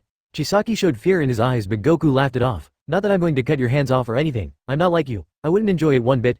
Chisaki growled only to be swung over Goku's head and slammed into the ground behind him. Chisaki grunted in pain from the impact and Goku let go of his wrists. He proceeded to walk relatively far away from Chisaki before turning back around and hopping on his feet. You dare? Chisaki asked.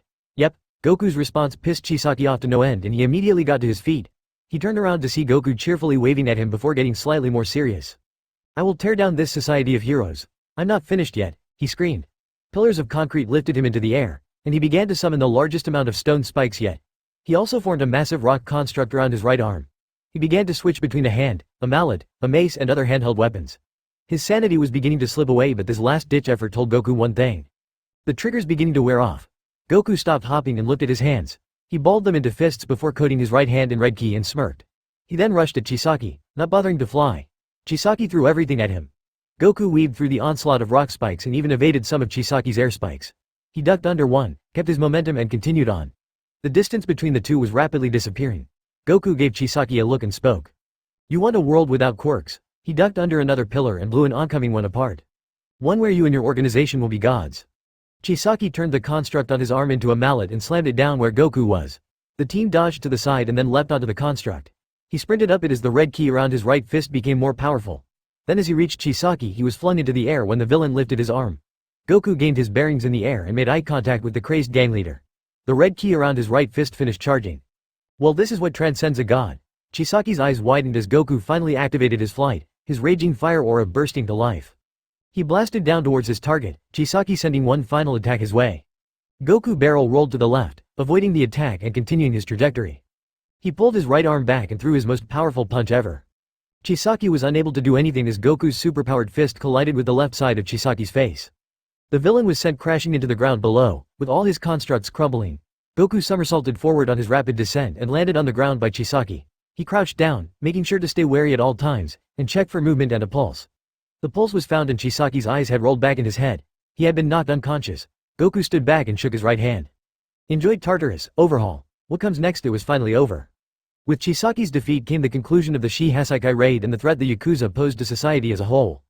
But the day was not without casualties. Countless police officers, medics and first responders had been either killed or badly wounded. Then there was the hero casualties. They themselves were bare minimum, with multiple heroes being injured, namely Amajiki, Kirishima and Deku. Tagata was badly hurt, but his injuries ran deeper. His quirk was gone, erased by the quirk erasing drug. Above all others, there was one person in critical condition, and that was Sir Night-Eye. To say he was badly wounded was an understatement. His left arm had been severed from his body by Chisaki, and he had been impaled through the chest by one of the villain's many spikes. His chances of survival were slim. As for Eri, the girl had passed out as her and Merco retreated from the final battle with Chisaki, but she was recovering. Then there was Goku. "Woohoo! This is awesome!" he exclaimed as he flew around the nearby area. He had dropped Chisaki off with the rest of the force, and the villain was finally on his way to Tartarus. "Geez, he couldn't be any more insensitive, could he?" muttered Merco, only for Fat Gum to walk up beside her. "It's quite a sight to see.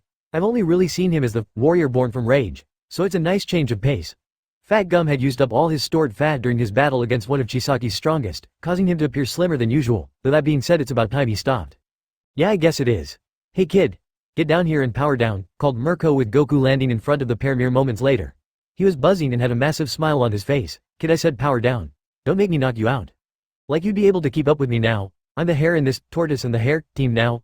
Goku laughed, only to receive a glare from Merco that convinced him it was time to revert to his base form. Okay, you win." "I always do." Merco grinned as the red light around Goku burst out slightly and disappeared. Goku began to stretch after the process was complete and breathed out heavily. "Not always, but I'm too pleased to ruin your moment." He smirked with a wink. Merco tensed up before giving her signature grin of approval. "Finally some peace and quiet," she sighed in relief. "What you calling it, by the way? Super joy? Hyper go on?" She snorted in laughter while Goku rolled his eyes humorously. He looked at his right hand and thought back on what he'd said to Chisaki. Well, this is what transcends a god. God. Both Merco and Fat Gum shot him questionable looks. Goku clenched his fist and smiled. "I'm going to call it my god form," he clarified. The confused looks continued and he chuckled. "'Cause I'm really powerful, it's got a sort of godly feel to it, and I look youthful like gods who aren't supposed to age physically. Or at least that's what I've been told. Plus it just sounds neat." "God, huh? Seems fair," shrugged Fat Gum as he thought it over. "Though Merco said you'd been injured pretty badly in the fight, yet I can't see any wounds at all." Goku went wide-eyed and quickly looked himself over. Fat Gum was right. Goku's puncture wounds from Chisaki's attacks had completely healed with no scarred tissue or visible mark. The blood on his costume was still present, but other than that it was as if they had never existed. Does it have healing properties? He wondered before simply smiling. He felt good and that was enough for him. Sir Night-Eye's injuries had taken their toll. The pro-hero passed away with a smile on his face, surrounded by Deku, Tagata and All Might. When Goku heard the news he wasn't quite sure how to react. Now that the excitement of his god form had died down, he was left with thoughts swirling around in his head, starting with. It was definitely him. I'm sure of it. Goku was meditating, allowing him to clear his head and hone in on the biggest revelation of his day besides discovering that someone had hired Hit to kill him. He had long assumed that every conversation was just in his head, but now he knew the truth. His older brother Raditz was still alive and had been playing him the entire time. He had deliberately been causing Goku to strain his relationship with the rest of his class, especially Jiro, which left only one question. What was Raditz's endgame? It was puzzling to say the least. Him making his presence known to Goku now rather than years before really threw the teen for a loop. He had assumed Raditz was either dead or never wanted to see him again, so why choose now to reconnect with his younger brother? He's been watching me for a while. Got to be. No way his plan would have worked otherwise. Then again, what was his plan? Help me get stronger. The Goku had a thought that made him shiver. What if he hired Hit? Hit had said he didn't know the name nor appearance of his client, but Raditz did certainly have motivation. He hated Goku for being, as he said long ago, weak. He also felt disgust and rage when Goku's quirk first manifested and initially showed itself as stronger than his, leading to him leaving home following his argument with Bardock. All the evidence plus motivation pointed at him, but Goku couldn't shake one glaring from his mind. Raditz had warned Goku about Hit prior to revealing himself in the open. That alone meant one of two things. 1. Raditz wanted to somewhat keep Goku safe from harm. 2. He was using Hit to test Goku, wanting the killing blow for himself. Goku wasn't sure which one he liked more. At least the latter seemed more plausible than the first. Besides, he didn't have time for that. He was going back to UA tomorrow and there was only one thing on his agenda. Something he had to mend. UA was the same as always. Buzzing with life and being plagued by reporters. Nothing of interest had happened regarding UA, but the recent attacks were still fresh in the minds of the country. To make matters worse, the League of Villains had attacked again. Not UA this time. No, instead they had gone after Chisaki and gotten their hands on the drug the heroes were so desperately trying to keep out of the hands of evil. Chisaki had been found lying down in invisible pain from his hands being removed by the League. It was almost pitiful. A part of Goku said that he deserved it for all the pain he had caused Eri, but he knew that wasn't the correct way to think. That wasn't the person he was or wanted to be. The arrival of him, Kirishima, Deku, Uraraka and Tsuyu at the dorms was met with concern. Of course the rest of the class had heard about their part in the fight against the Yakuza. The small group weren't allowed to say what had happened but assured them that they were fine. There was only one person that Goku actually wished to speak to though. He glanced behind the crowd of students and spotted Jiro looking at him sadly before ducking away and heading to her room. Goku immediately felt guilt but solidified his resolve. "Excuse me," he said as he pushed past the rest of the class who were busy interrogating the others. In fact, the only students who weren't taking an active part in this interrogation were Bakugo, Todoroki and of course Jiro. Goku ran up the stairs and nervously approached Jiro's door, which was firmly shut. He knocked 3 times but received no reply. He then knocked again with the same result. "Jiro, can I come in?" Goku asked. He had decided that following the argument the pair had had, he wasn't worthy of calling her by her first name. It didn't feel right given the situation. Jiro, still no reply. Goku sighed and turned to walk away when the door started to creak open. He turned around to see Jiro standing at the door with tear stains on her face. This told Goku everything he needed to know. As he approached, Jiro leapt into his arms and began to cry again. Goku felt his chest getting wet from her tears and wrapped his arms around her, pulling her in tight. The two stood there, neither knowing how long, not saying a word. Yet somehow, they both knew that was all they needed to do. Author's note: school festival planning for the UA school festival was underway. Aizawa had informed 1A that it would go ahead but only after reaching a compromise with the authorities. Pros would patrol the perimeter of the school, and should there be even the slightest hint of something bad happening, the festival would be shut down immediately. Despite this, 1A was eager to get working on what they would showcase, which led to the current conversation in their class. Aizawa was as usual, fast asleep. "I say we do a maid bar," cried Mineta before drooling at the thought of the girls in skimpy maid uniforms. "Absolutely not," replied Iida, shutting down the idea instantly. Mineta collapsed onto his desk in defeat while several of the girls breathed in relief. Jiro and Goku glanced at each other and tried desperately to hide in their laughter. The two had reconciled after their argument, but what surprised the rest of the class was how much closer the two had gotten. It was as if their friendship had strengthened. Goku was back to calling Jiro by her first name at her behest. She on the other hand had gotten the best possible outcome. She had her best friend back to normal after everything with Raditz. "How about a fighting tournament?" suggested Goku rather happily. It would give him the chance to show off his new form and enhanced power to the school and visitors. Many shuddered at the suggestion. "Kakarot, I don't think a tournament is a very good idea," replied Momo quickly with a smile. "Why's that?" asked the naive boy. "'Cause you'd beat all of us within seconds." Kaminari burst out in laughter, as did the majority of the class. Goku had to admit it was rather funny as and joined in. It went on like this for a while. The class just couldn't decide on what they wanted to do. In the end, they decided they would discuss it later in the dorms. The rest of the day rolled on by like usual. Goku and Jiro walked back to the dorms together, talking about plans for the festival the entire time. They made their ways to their rooms to drop their bags off and get changed. Goku was finished first and made his way to Jiro's room, where he knocked. "Kyoka, you ready yet?" he asked, and the door unlocked right on cue. Jiro stepped out in a shirt and tracksuit bottoms while Goku himself wore a basic blue t-shirt and orange shorts. She looked as if she was trying to hide something. "Yeah, let's go already," she quickly said, but Goku glanced behind her and into her room, something he hadn't actually seen the inside of before. Everyone else in the class had except him. At least he thought he hadn't seen it. "Wow, music fan huh?" he whistled. Jiro's room had music attire littered in it. There was a trio of guitars, an electric keyboard and a rather impressive drum kit, to name a few. She also had CDs galore. "Don't look, it's rude to look in a girl's room without permission," squealed Jiro in embarrassment. Goku looked at her in confusion. "Is it? Don't think I've heard that one before. I should ask Bulma if she has," he determined, with the blue-haired girl's name receiving disdain from Jiro. A rivalry had brewed between the two girls, with the oblivious Goku in the middle. He shrugged and closed the door, the pair making their way downstairs where the rest of the class were. Deku was frantically searching for something on his phone, which caught the attention of both Uraraka and Goku. Chaco, is he okay?" asked a worried Goku. Chaco had no words to describe what was happening. "I think he's looking for something about All Might. That's my only guess, honestly," she admitted, when all of a sudden Deku flinched back in surprise. He had clicked on a video of sorts with a posh voice speaking almost instantly. "Greetings, my dear viewers. It is I, Gentle Criminal, here to notify of my grandest caper yet. While I drink my delicious cup of tea, all I can say that this scheme of mine will launch me into true fame. Full details coming soon." The man appeared to be in his early 30s with a refined appearance. He had a slicked back hairdo with a curl at the front and sported a handlebar mustache along with a well-kept, medium-sized beard. He also had thick black lines around his eyes that resembled eyeliner.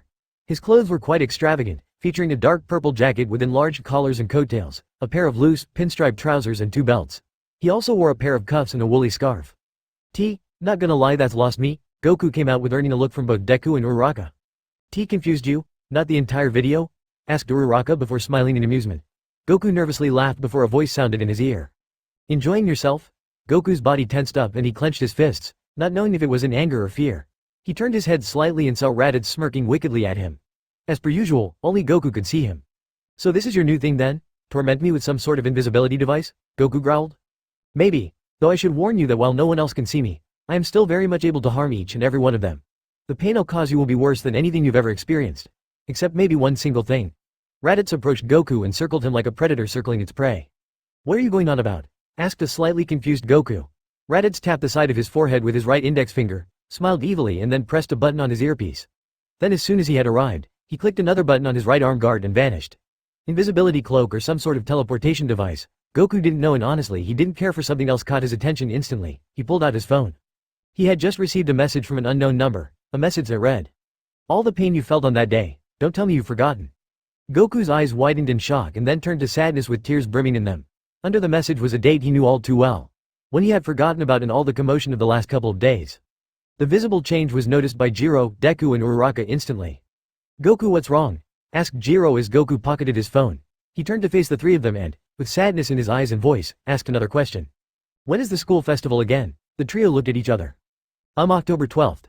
A few days from now." "Why, has something happened?" asked Jiro. "It's the day my parents were murdered in front of me, making peace with the past." "Oh Kakarot, look at you," exclaimed Jine happily. Her youngest son was currently messing around with his quirk and had managed to create a small and weak ki blast in his right palm. He looked up at her with closed eyes and a massive smile. He appeared rather chuffed with himself. "I did it, Mum. I feel strong enough to fight bad guys," he cried in happiness before the ki blast dissipated from his sudden lack of concentration. He looked at his hand and sighed before being lifted up into the air in a hug. He yelped in surprise and turned his head to see Jine with a smile on her face. Then she started shaking him up and down, the young boy bursting into laughter. "You still did it, don't worry about not being as strong as you like to think. You're going to get older and much stronger just like your father," she encouraged. Kakarot continued to laugh before breaking free from Jine's hug, landing on the floor and turning around to face her. Then he tackled her, playfully, to the ground. Jine yelped in surprise much like her son had moments earlier, but eventually burst into laughter. The two of them rolled around on the carpet, laughing the entire time. "I love you, Mom," whispered Kakarot as he buried his face into Jine's chest. "I love you too, Kakarot," she replied, wrapping her arms around him and pulling him in tight. "I'll love you even when I'm gone." Kakarot snapped up at that comment and looked at her with panic in his eyes. Jine noticed immediately and sighed. "There's no need to get upset again. That's not going to be for a long time. I'm still here now." Kakarot's eyes were brimming with tears, but he managed a small smile. The two placed their foreheads against each other, to show affection for each. Jine then moved back and stood up, helping Kakarot to his feet as well. "Right then. I do believe it's time for bed, young man." Right on cue, Kakarot yawned and rubbed his eyes before taking his mother's hand and being led up the stair. After getting changed into his pajamas, he got into bed and laid down. Jine tucked him in and planted a kiss on his forehead. "Sleep tight, my darling Kakarot. I love you," she whispered before standing up straight and leaving the room, turning the light off as she left. She gave one final look at her son and smiled. Kakarot smiled as well before getting himself comfortable and slowly letting sleep take over. Kakarot was a deep sleeper. So deep that he slept through thunderstorms, battles and other events that would wake most people up. However, right now this trait of his was proving to be happening in the wrong place at the wrong time. "Kakarot, wake up. I need you to wake up," cried Jine in fear and urgency as explosions erupted around them. Kakarot's eyes slowly opened and what he saw could only be described as pure, terrifying chaos. He blinked just to double check he wasn't dreaming, and when he saw it again, panic set in. "Mum, what's going on?" he cried in fear as pure terror swept over his face. Jine held him close and hushed in his ear to calm him down. Initially it worked, but her efforts were for nothing as Bardock came crashing into the room from below their feet. He grunted in pain as he slammed against the ceiling and then fell to the ground. He pushed himself up, but another figure, much taller, leapt up through the same hole and landed just next to Bardock. Kakarot's father attempted to get up faster but found himself being pushed to the ground by this other figure who grinned evilly at the sight. "What did I say would happen if you betrayed me? Now your family pays the price," said the figure before snapping his head up and making direct eye contact with Kakarot. The boy froze with fear and a booming noise could be heard as the figure slowly approached. Jine shielded Goku with her body, but the strike never came. Jine turned slightly and Kakarot saw something he had never seen before. "Stay the hell away from my family," growled Bardock as he gripped tightly on the figure's cape. The attacker tugged to get loose but found himself being pulled backwards. Bardock growled in anger as he swung the attack over his head and slammed him into the ground behind him. He then let go of the cape and picked up a flaming piece of wood, grasping it in both hands. The figure ripped the remains of his cloak off and charged towards Bardock, who drew the piece of wood back like a baseball bat and swung it. It connected with the attacker's face, who failed to block. The piece of wood split on impact and the attacker crashed into the ground next to Bardock, mere footsteps from Jine and Kakarot. "Die," he grunted as he raised his right hand, palm open, and a buildup of purple energy appeared. He never got the chance to fire as Bardock jumped into the air and slammed the jagged piece of wood into the would-be killer's back. He cried out in pain and shock before coughing up blood. "Never again. No one else will suffer by your hands," announced Bardock. The figure glanced up at him before going limp. His face fell against the ground and he lay there in a pool of his own blood, dead. Jine and Kakarot stared at the exhausted Bardock, who stepped back, the adrenaline and strength demonstrated seconds earlier disappearing. "Bardock, he's," started Jine, but Bardock simply nodded to confirm. Giant couldn't believe that he had taken a life while Kakarot had frozen completely. Bardock noticed and moved to speak to his son while Giant moved away to grasp what had happened. Bardock placed his hands firmly on Kakarot's shoulders and looked him dead in the eyes. Listen son. What happened tonight is something I never want you to experience. So remember this, no matter what happens, never take a life. There may be times where you are left with no other option, but never stoop as low as them. Promise me you won't, Bardock said sternly, and Kakarot nodded slowly, making sure to take in every word. Father, came another voice.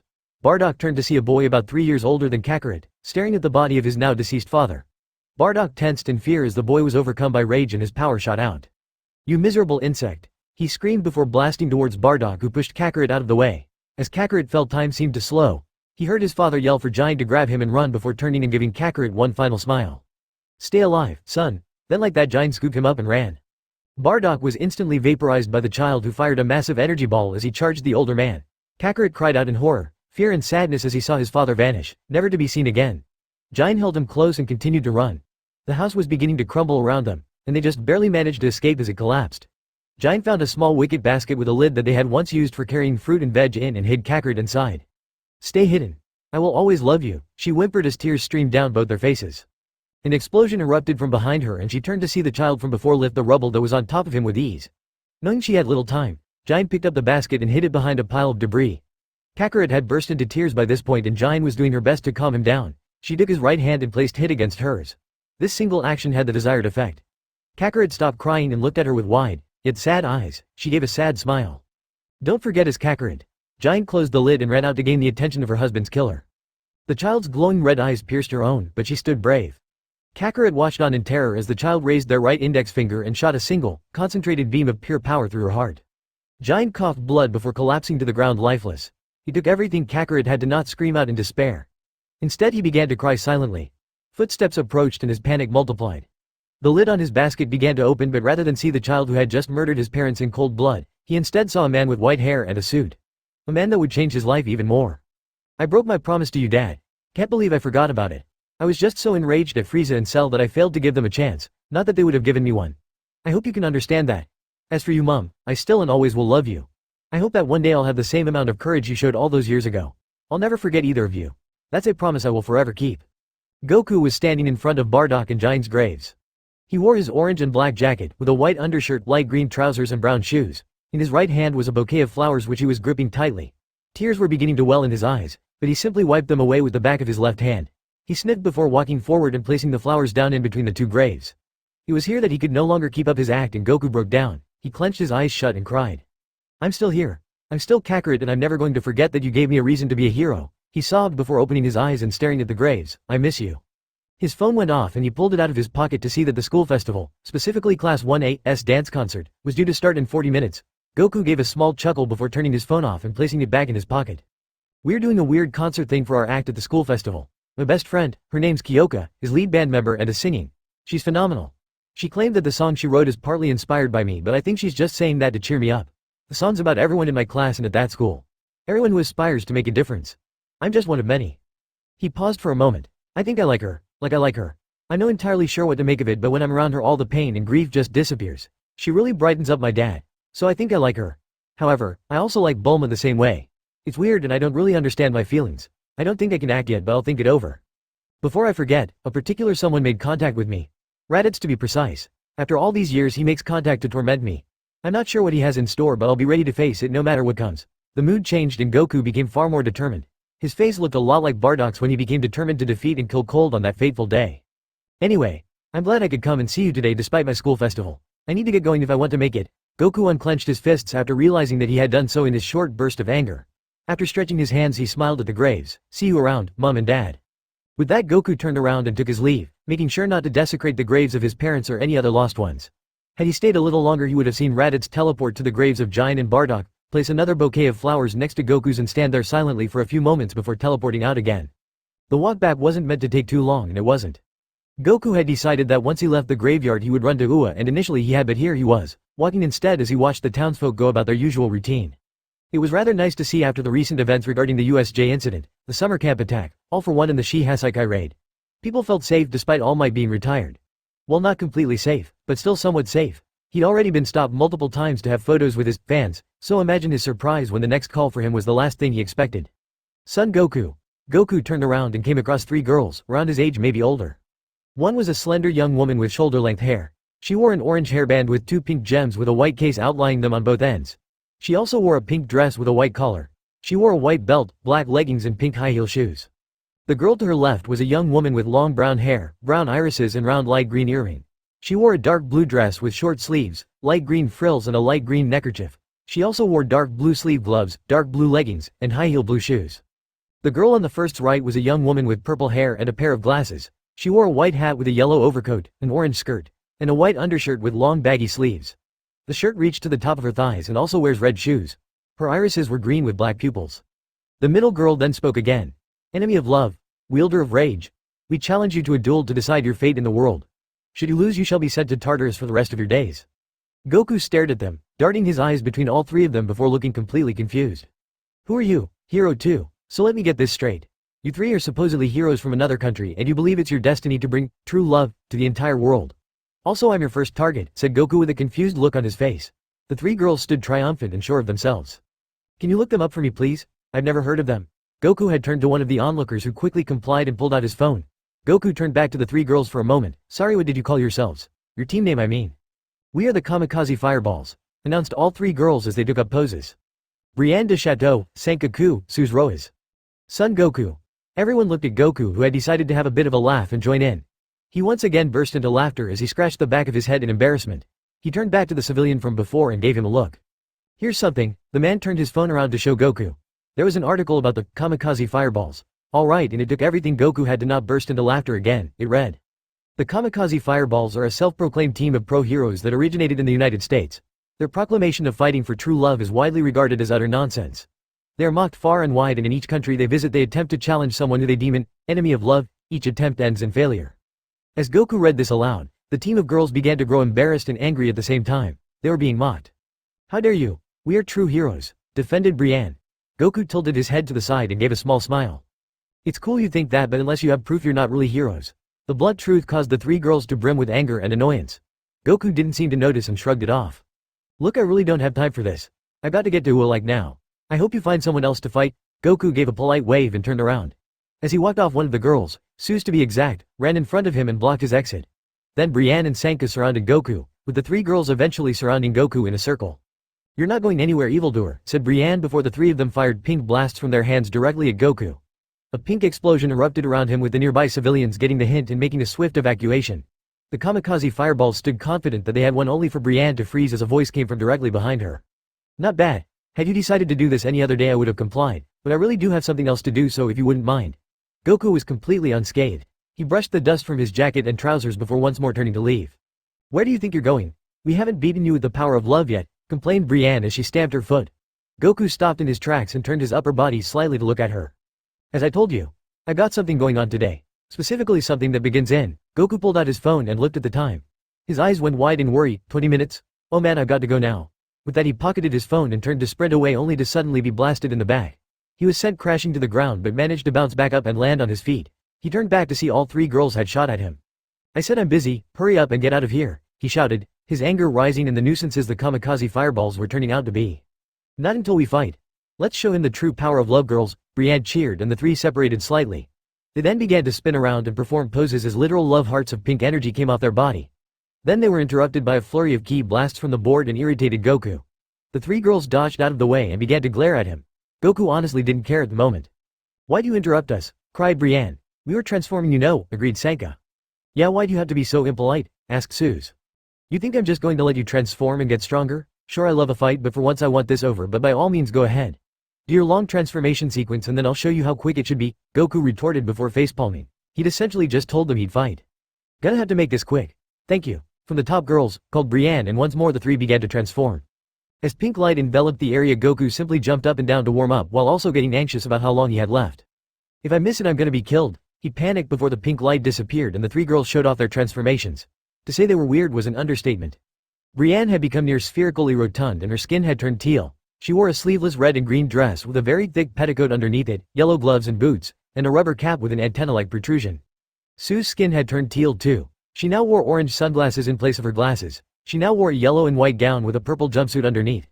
She also wore white gloves and white boots. Unsurprisingly, Sanka's skin had also turned teal. Her hair had turned dark blue, and she wore a black mask over her eyes. She wore a dark blue sleeveless bodysuit, wore green gloves, green boots, and had a dark blue colored tail. If Goku was to describe the three, he would go with this. Sanka looked the most normal. Ribrianne, Roacy. Kakunsa. Shut up, Goku had yelled as the introduction repeated itself again, but this time they were using different names. What he had found enjoyable the first time was now grinding his gears. Can we get on with this now? He asked, his answer coming in the form Roacy attacking first. Goku's eyes widened at the speed of her punches and he initially struggled to block them. Yet despite this he couldn't help but smirk at the fact Roacy was enjoying the fight. Yakaina fist, she announced as her punches got faster. Several of them connected with Goku, who grunted with each attack. Then to make matters worse, Kakunsa got involved. Flash claw, she cried as she leapt like a ferocious animal towards Goku, who, still busy blocking Roacy, was unable to react. Kakunsa swung the claws on her right hand straight at Goku, slashing him in the back. Goku cried out in pain and the momentary of concentration enabled Roacy to land a clean and powerful kick in his chest. Goku stumbled back only to find a massive pink heart-shaped beam coming towards him. As the attack blasted him in the chest, Ribrianne called out the attack's name. Pretty cannon. Goku was sent flying backwards and crashed into a building. The people inside cried out in fear with Goku getting to his feet, albeit in some pain. Sorry about that, he apologized before removing his jacket to see the claw marks in it. He also felt something wet on his back which he could only assume was blood. Seeing the claw marks in his jacket managed to anger him slightly, though considering how much he liked the jacket. Then again, not like Bulma or Momo couldn't repair it. He put the jacket back on and made his way out of the building only to immediately be blasted by Ribrianne. This time when Goku stood up after being knocked away, he immediately blasted straight towards Kakunsa, his body emanating a golden glow as he approached. Kakunsa dodged to the side and leapt at him, her claws ready. However, Goku simply grabbed her face and powered into his super state. Kakunsa attempted to get free but Goku held her in place. When Roacy attempted to help her friend and comrade, Goku turned and lobbed Kakunsa at her. The latter collided with Roacy and both of them fell to the ground while Goku blasted towards them. Time for the real fight to begin, he shouted as he grabbed both of them from the ground and held them up. The two struggled before being let go by Goku, who simply smirked. The power of love will defeat you, villain, announced Ribrianne as both Kakunsa and Roacy jumped back to her side. The three took poses while took his own signature fighting stance, his left hand out in front with the clawed index and middle finger and the clawed thumb. His right hand was by his side and his legs were in a battle-ready stance. Well, I haven't seen proof of this yet. How about you actually show me, as I haven't got long, he goaded. Right on cue the three girls attacked, but Goku was ready this time. Roacy was clearly the most basic fighter. She attacked in flurries of punches and occasionally Goku reckoned she'd use her love beams or whatever they were called. Kakunsa was the most unpredictable due to her rather violent and primal nature when transformed, but now that Goku was aware of her animalistic instincts, he would be able to counter her and hopefully take her out of the fight.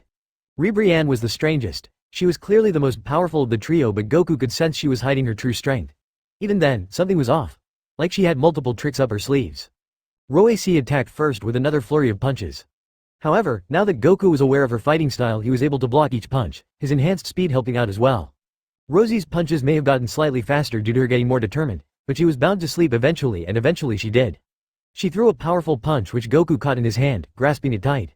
She attempted to pull back, and when this failed, Kakunsa and Ribrianne realized it was time to act. Kakunsa leapt towards Goku, who didn't flinch at her attack.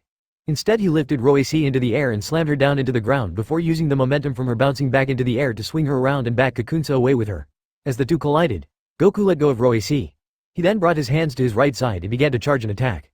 Ka, me, ha, me, ha. He roared as the blue beam collided with Kakunsa and Roacy, the two being enveloped and blasted straight into a building where they depowered and were knocked unconscious.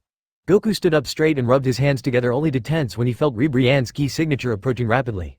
How dare you! You'll pay for hurting Roacy and Kakunsa, she declared angrily as she proceeded to fire off multiple powerful energy blasts. Goku deflected some, countered others with his own key blasts and straight up took the rest head-on. He flew towards Ribrianne, who did the same thing, and the two collided. Goku smirked while Ribrianne growled angrily. Despite her appearance, she was definitely a force to reckon with. You're hiding something. How about you show me your true power? Goku suggested, only to be caught at a glancing blow by Ribrianne's fist. Goku stumbled back and smirked. Ribrianne had started to glow with pink energy which seemed to be gathering on her back. When the light dissipated, Goku simply groaned, for Ribrianne looked exactly the same with the new addition of a pair of wings on her back. This is Super Ribrianne, she happily announced while Goku face-palmed. He soon regretted underestimating her, for she had appeared in front of him in the blink of an eye. Ribrianne punched Goku and the impact sent him flying backwards.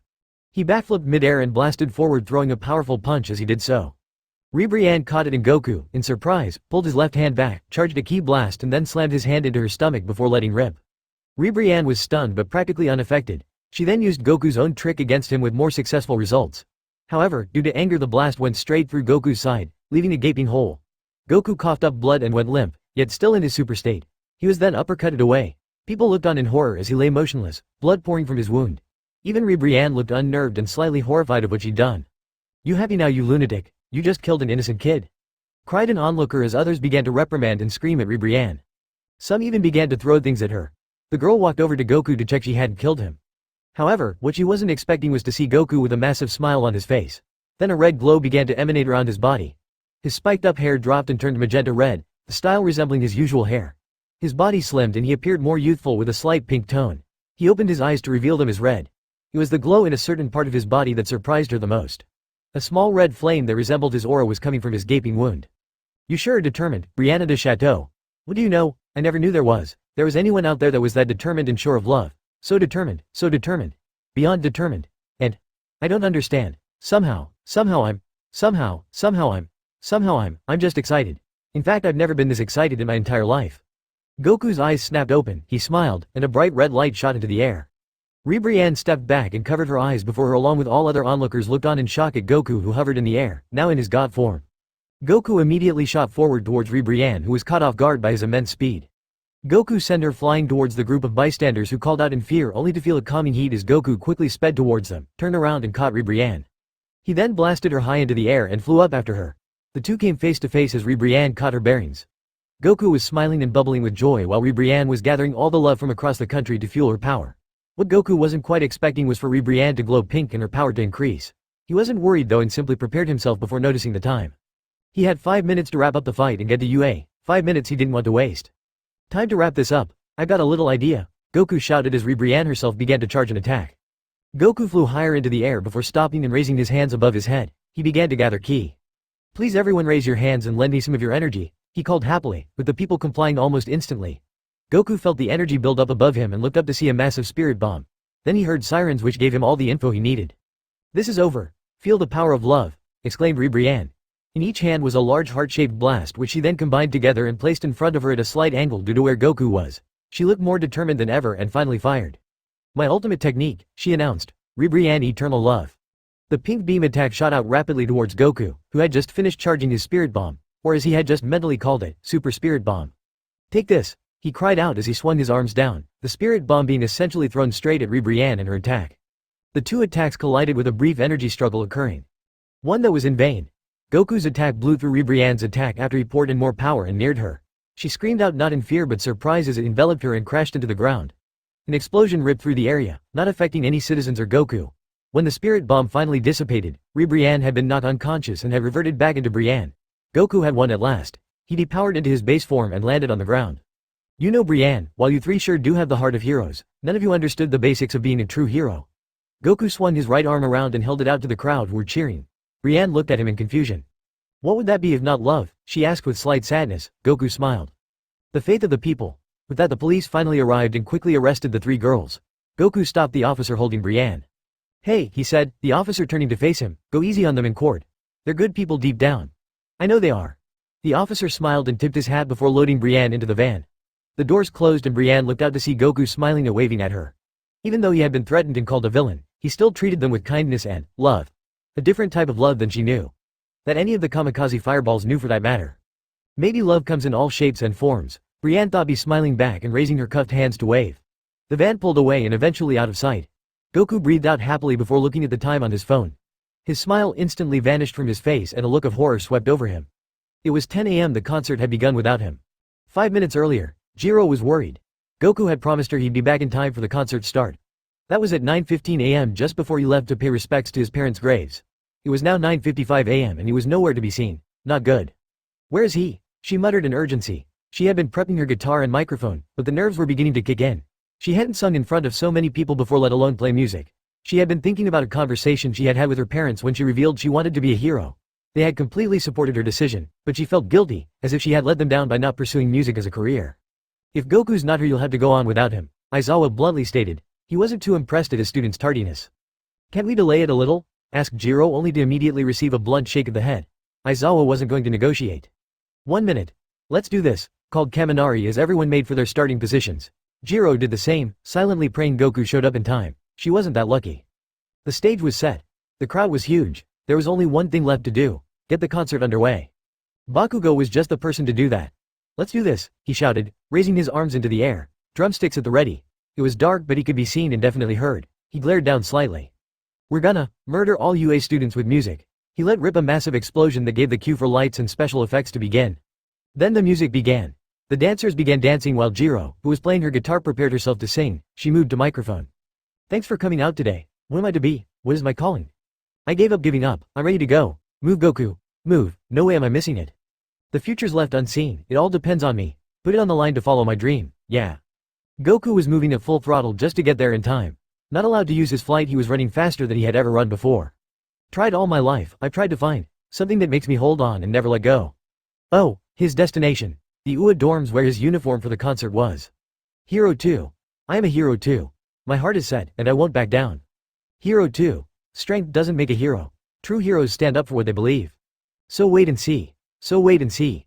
Goku finally arrived and burst straight through the dorm room. He could hear the music and got to work finding his costume quickly. What do they think of me? Who do they think I'll be? I could not care less, I don't want to know. Goku grabbed his uniform and immediately got undressed before trying to change quickly. He stumbled and cried out in surprise as he fell over, only one leg in his trousers. Am I doing right? Am I satisfied? I want to live my life like it's meant to be, yeah? Trousers were on, shirt was on, socks and shoes were on. Now all that remained were the blazer and tie. Goku fumbled with the latter but got nowhere. He sighed before an idea popped into his head. Tried all my life, I've tried to find something that makes me hold on and never let go. Oh, he burst out of his room and down the stairs before bursting out of the dorms. He immediately rushed for the support class area of the festival, hoping that the person he wanted to see was there. Hero 2. I am a hero too. My heart is set, and I won't back down. Hero 2. Strength doesn't make a hero. True heroes stand up for what they believe. So wait and see. Bulma, I need your help, Goku. The concert is going on. Also, how'd you know I was here? No time to explain. Can you do my tie? I need it done now? Haha, why of course. People will judge for no reason at all. Yeah, they might try to say your dream's dumb, don't listen. Bulma finished Goku's tie and straightened it before the latter put his blazer on. The two shared a smile before Bulma gestured behind her. Goku immediately took off and thanked her as he went. Go get her. They may look down on me and count me out. I'm going my own way. They may look down on me and count me out. I'm a hero, I've got music. I made her a promise. I swore I'd be there for the concert. I may have missed most of it, but I don't plan on missing anymore. We've always had each other's backs. We care for each other. I don't know if that's the kind of love she wants, but it's kind that makes me feel happy when we're together, really happy. Hero 2, I am a hero too. My heart is set, and I won't back down. A red glow appeared around Goku as he began rapidly neared the entrance to the concert. Aizawa was standing outside, saw Goku approach, smirked and opened the doors for him. Hero 2, strength doesn't make a hero. True heroes stand up for what they believe. Yeah, I'll be. Goku transformed into his god form, ran through the open doors and immediately blasted into the air, the noise and light surprising and exciting everyone. He smiled. Jiro was singing her heart out. Time for him to do his job. Hero 2. I am a hero too. My heart is set, and I won't back down. Goku fired ki blasts all over the arena. Blue ones, yellow ones and red ones. Then he clicked his fingers and they exploded, creating a firework-like effect. The ki fell down on the audience, who each had a small neon effect appear on them from the particles. Goku flew around the arena, high-fiving the audience members. Hero 2. Strength doesn't make a hero. True heroes stand up for what they believe. So wait and see. Goku sensed an evil presence vanish and saw Eri on Tagada's shoulder. Her arms were out, and she was smiling. Then he saw the next person he wanted to see smile. Kyoka Jiro. I have met so many heroes in my life, gave me the strength and courage to survive. Gave me the power to smile every day, now it's my turn to be the one to make you smile. Goku blasted into the air and shot out ki beams to write something. It was faint at first, so no one knew what it read, but he had one last surprise. Goku flew straight at Jiro, who saw him coming and smiled. He scooped her off the ground and held her in his arms as they went into the air. The climax of the song was approaching and the pair both had one last thing to do. Goku threw Jiro into the air and she played her little guitar solo. He caught her again and clicked his fingers, lighting up the message he had written. Jiro looked at it before looking back at him, tears in her eyes. He smiled and she hugged him close. The message read, "My hero." With that, the song ended. With his friends all around and the smiles clear, Goku felt something he hadn't felt in years. True happiness. mha Nimbus. Heroes rising, the flames began to fizzle out all over the highway while a blaze continued around a truck which had gone down the hill and crashed. Endeavor, the #1 pro hero, slid down the steep hill and stopped just in front of his handiwork. He gave a slight scowl as he recognized a newcomer who was currently observing the truck. What are you doing, Hawks? Asked Endeavor in a rough tone. If you were here you could have given us a hand. Hawks, who had been crouching down, stood up and turned slightly to face Endeavor, a smirk on his face. Ah, don't bite my head off, Endeavor. I just now flew in, he remarked before turning once more to face the truck. Any idea what the League was transporting? Hawks had been undercover in the League of Villains for a while now. Endeavor assumed he knew what was going on. He was disappointed by what came next. Not exactly. All I know is that it was something important, which with the League usually means dangerous. Hawks made for the back of the truck and opened up what remained of the doors. Inside were tubes, and right at the back was the biggest and most technologically advanced tube of them. What was in there? Asked Endeavor, concern coming over him as the tube appeared to have been opened, some sort of pneumono. Maybe. Or it could be much worse. Did it work? Asked the large animalistic man who wore a brown trench coat. His name was Chimera. The experiment was a success. I now have all for one's quirk, replied the masked man who appeared to have been the escaped villain. So is it time then? Asked Slice, her red hair shining brightly from the lights emanating from the city below. Yes, we can now begin. Nine looked down at the city before tilting his head to one of his colleagues. My dream is upon us and soon yours will be too. The man he was talking to possessed jet black hair that reached down past his waist. He had his arms crossed and a smirk on his face that read anticipation. Nabu Island. A phone began to ring. A phone that was picked up moments later by Momo Yaoyorozu. Hero Emergency Helpline. What is the reason for your call? Yep. Understood. Kaminari. Tractor needs charging up again. Oh man. I'm literally a human charger, complained said boy, only to be reprimanded almost immediately by a certain Class 1A representative. Kaminari. Any job is a hero's job regardless of how small it may seem, Iida exclaimed before placing his helmet on his head and rushing off to one of his calls to action. I'll give you that. Kaminari shrugged before making his way over to the farmer who required his assistance once again. Meanwhile, out and about around the island were other members of 1A. Todoroki was providing ice for an ice cream seller on the beach. Will this be enough? Asked Todoroki after creating a chunk of ice that was as tall as himself. You kidding? That's more than enough, thanks kid. There was one person that caught the attention of many people. He was flying around the island and essentially helping out anyone who called for him. Can't lie. This sure is fun. The weather, the feeling of breezing through the air and of course doing hero work, despite it being pretty basic. To an outsider it would appear Goku was talking to himself. In fact he was actually talking to someone over an earpiece. Someone who was used to Goku's personality. I bet it is for someone who can get halfway across the island within moments. Commented Kyoka Jiro, Goku's closest friend. She was currently in the call center dealing with other situations.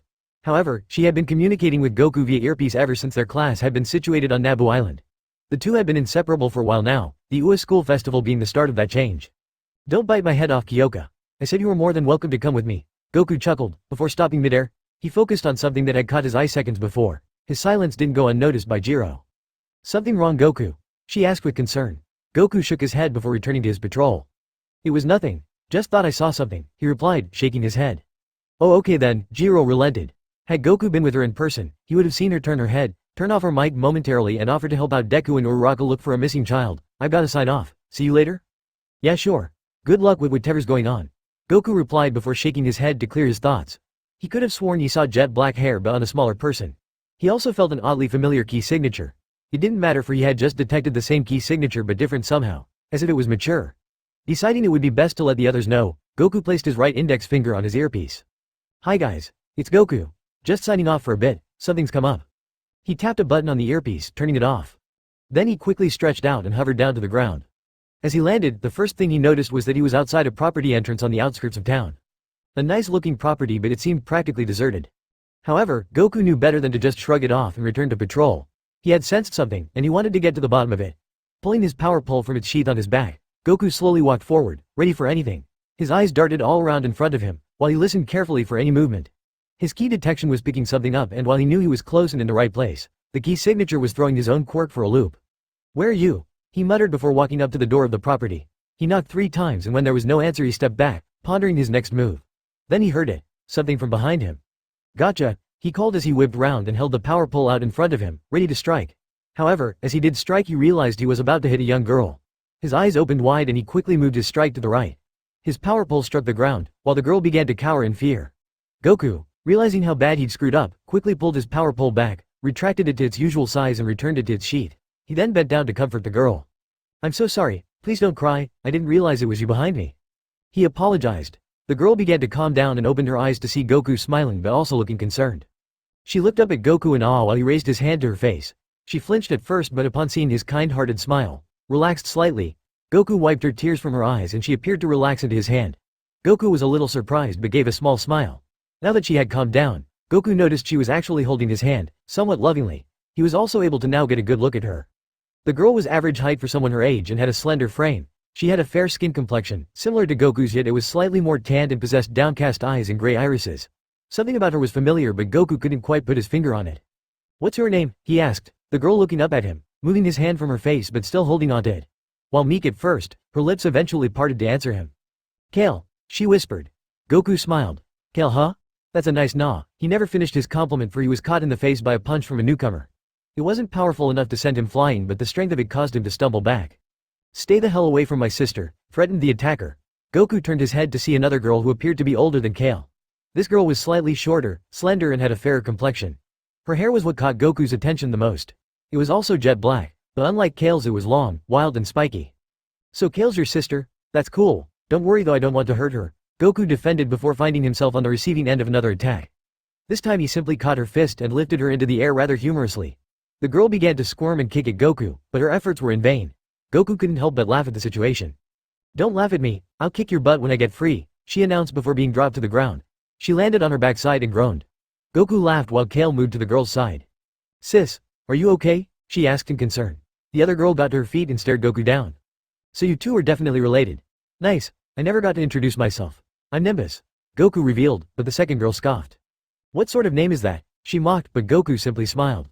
It's my hero name. You can call me my real name if you want. I'm Goku. Kale gave a small smile and approached Goku, hugging his leg. Both he and the second girl were surprised by this when Kale spoke. You're so easy to hug. You're warm and comforting. I like you, she said softly, nuzzling her face into his leg. Goku chuckled and rubbed her head lovingly, though he wasn't quite sure why. Kale, stop hugging him, we don't know this guy.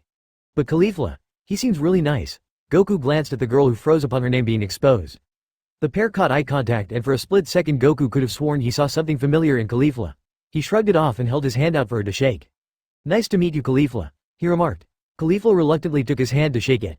Ironically, the pair both squinted in pain as their respective grips were strong. Youch. Strong grip you got there. Goku joked as the pair let go of each other's hands. Kifla pulled her hand back and looked at it before looking back at Goku. A cocky smirk appeared on her youthful face. Not so bad yourself, old man. She smirked. Who are you calling old man? Goku questioned. I turned 16 in a week. Kifla rolled her eyes while Kale finally let go of Goku and moved back. So where are your parents? Are they out in town?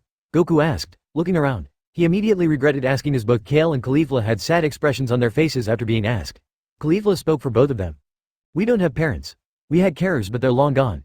Died in an attack on the mainland, not too long ago. Kifla sadly explained. This raised a new question. Where were they when they died? Asked Goku sympathetically.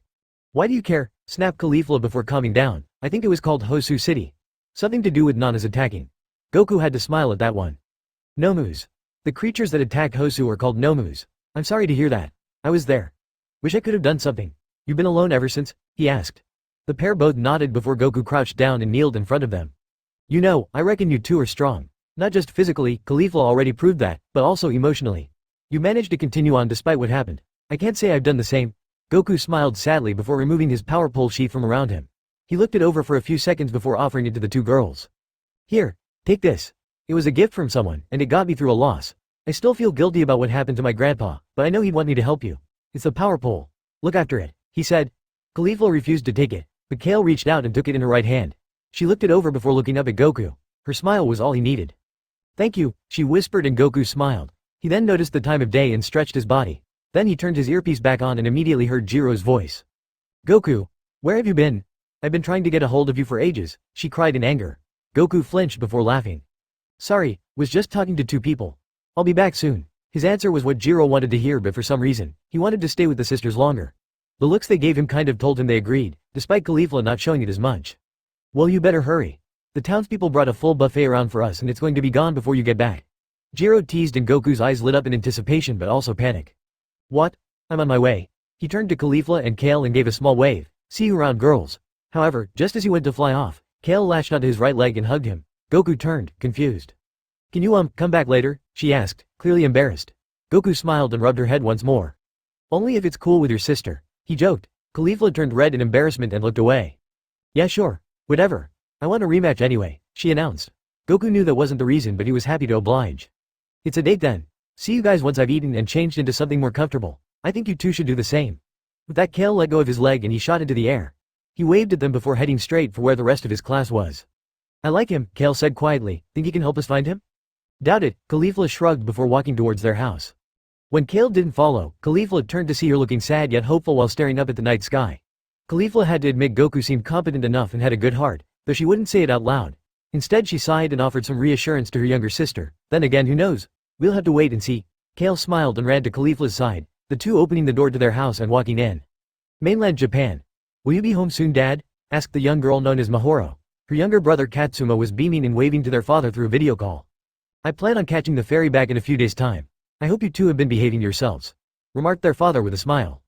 I hope you're having a good time, Dad. Can't wait to see you soon, exclaimed Katsuma before the pair of them waved. Love you, Dad. Love you too, he said before the call ended and his phone background appeared. He smiled at it before looking on in surprise and horror as Chimera landed in front of his car, smashing up the front completely. The car flew into the air and landed upside down. Chimera approached and pulled his victim from his seat before throwing him to the ground.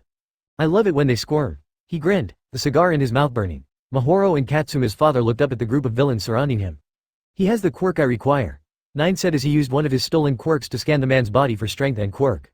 What do you want with me? He asked in fear as Nine approached. It's not what I want with you, it's what I want from you. Nine grasped the civilian's head with both hands and lifted him off the ground. Seconds later screaming was heard as a strange glow appeared around Nine and his hostage. The energy appeared to be flowing from Nine's victim onto himself.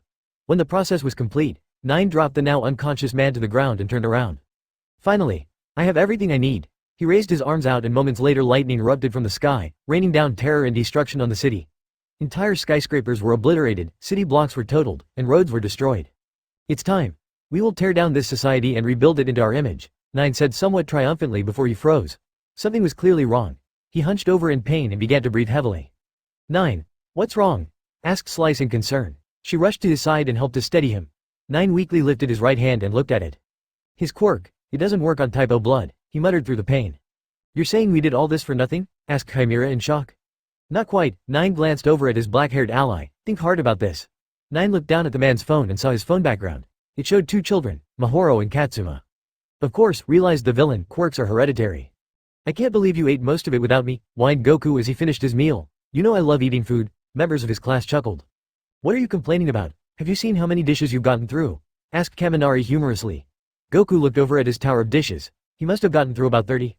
Fair point. Not my fault it was so delicious though, he remarked with a smile as he patted his belly. Can't argue with that logic, replied Kaminari. So where have you been all day, Goku? You logged off and didn't come back online for a while, asked Jiro. Deku, Uraraka, Kaminari and Jiro had gathered around him to discover his reason. It's nothing really, well I mean it's obviously something but don't worry. Waving their interest away failed so Goku relented. I met two young girls.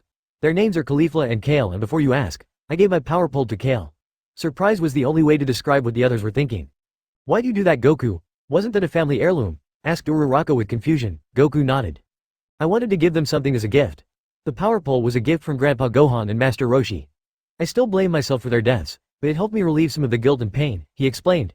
His face then turned dark. They didn't know their parents and the people looking after them were killed in the Hosu City attack. The four listeners bowed their heads in respect. You want to keep them safe? That's it, right? Asked Deku before giving a small smile. That's really heroic, Goku. The boy being spoken to thanked him. Anyway, enough about that. Did you find this missing child? Deku, Uraraka and Jiro all looked at each other before laughing. We found him all right. Turns out he wasn't lost, and his sister was with him the whole time. She wanted to discredit us in her brother's eyes by timing how long it took us to find him. They seem like nice children, Deku smiled. Well, Midoriya here got a mouthful from the kid's sister. That was pretty funny, Jiro laughed. Goku simply smiled. What were their names? He asked. The girl was called Mahoro and the boy was called Katsuma. Deku simply smiled before standing up. I'm going off to practice my shoot style. Want to come train, Goku? I'd love to, but I promised to visit the girls again. I don't intend to let them down, came the reply. Goku stood up and stretched. He was wearing a black shirt and orange trousers. He put on his familiar black and orange jacket before stretching out and giving a small burp.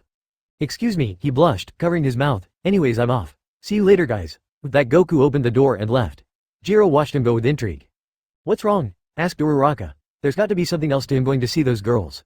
He must have another reason, theorized the violet-haired girl before shrugging it off. I'm off to bed. Night, Ochako. Night, Kyoka. Goku landed right outside the front door to Kifla and Kale's residency. He smiled and approached the door only for it to swing open, Kale on the other side. You actually came back, she said meekly, but Goku simply waved. Of course I did. We made a promise and I was never going to break it. Can I come in? He asked only for the voice of Kifla to answer. Only if you show us your quirk, I want to know what I'm going up against, she shouted as she too appeared in the doorway. Fair enough. Goku opened his right palm and began to charge a small ki blast which he then threw into the air. The two girls watched it in awe before it looked just like another star in the sky. Goku gave a smug grin as he looked at Kifla, the girl scoffing to hide her earlier expression. Well, I'm going to need something better than that, she huffed. Goku smirked again before a golden glow appeared around his body. He soon transformed into his super state with a yell. The blowback from the transformation pushed both Kifla and Kale back slightly, but the wonder that lit up in their eyes was unrivaled. Kifla grabbed onto Goku's leg and tugged at his trousers. Teach me, teach me, teach me, she begged. Goku depowered and smiled. I'd love to, but it only works for me, I'm afraid. What are your quirks? He asked, only for the two girls to just look at each other. We don't have quirks. Kale's reply surprised Goku, who looked at the pair with pity. They had been born quirkless. However, something about this didn't add up. Kifla hit hard for someone who was supposedly quirkless, and Goku could only assume Kale was the same, despite not showing it. Hey, it doesn't matter. Nothing wrong with being quirkless. Makes you unique, he assured them. The girls once more looked at each other before walking inside. Goku stood there alone, assuming he had upset them. You coming in or not, old man? Asked Kifla. Goku rolled his eyes before walking in and closing the door behind him. I told you. I'm not old. As he entered the living room, he saw that despite the age of both girls, the house was remarkably clean and tidy. Which then got him thinking of how old they really were. Hey Kifla, Kale. How old are you two? I'm 8 years old and Kale is 6. What's it to you? Came Kifla's snarky response. Just curious. Got to say, this is a nice place. He found himself admiring the interior. It was spotless and reminded him of how his own house had looked back when he was a child. Back when his parents were still alive. Maybe if Raditz hadn't ditched us, he mumbled before a cup of water was handed to him by Kale. Goku graciously took it and downed the drink within seconds. Wiping his mouth with his jacket, he placed the cup on the kitchen side and sat down on the sofa. I have to say, this is nice. I haven't done something like this in years. You two are lucky to have each other. It was here that he realized Kifla and Kale had sat next to him and were within close proximity. Are you two okay? He nervously chuckled. Kifla turned to face forward whilst Kale snuggled into his side. It still confused him, but he didn't seem to mind at all. Do you think you could help us find someone? Asked Kifla after a short gap of silence. Goku looked at her in surprise at the question. Strange question. Why do you ask? Came his response. Answer the question. Yes or no? Kifla snapped back. Goku turned to face forward before ultimately shrugging. Don't know. I'm only a hero in training. I don't have the connections yet, but I'm sure I could ask some pro heroes or my teachers to look. Who are you looking for? His interest had been greatly piqued by the question. Doesn't matter. Kifla yawned before leaning back onto Goku's lap and falling asleep right there and then. The older boy jumped slightly at this change of events before another voice spoke up, albeit a quieter voice.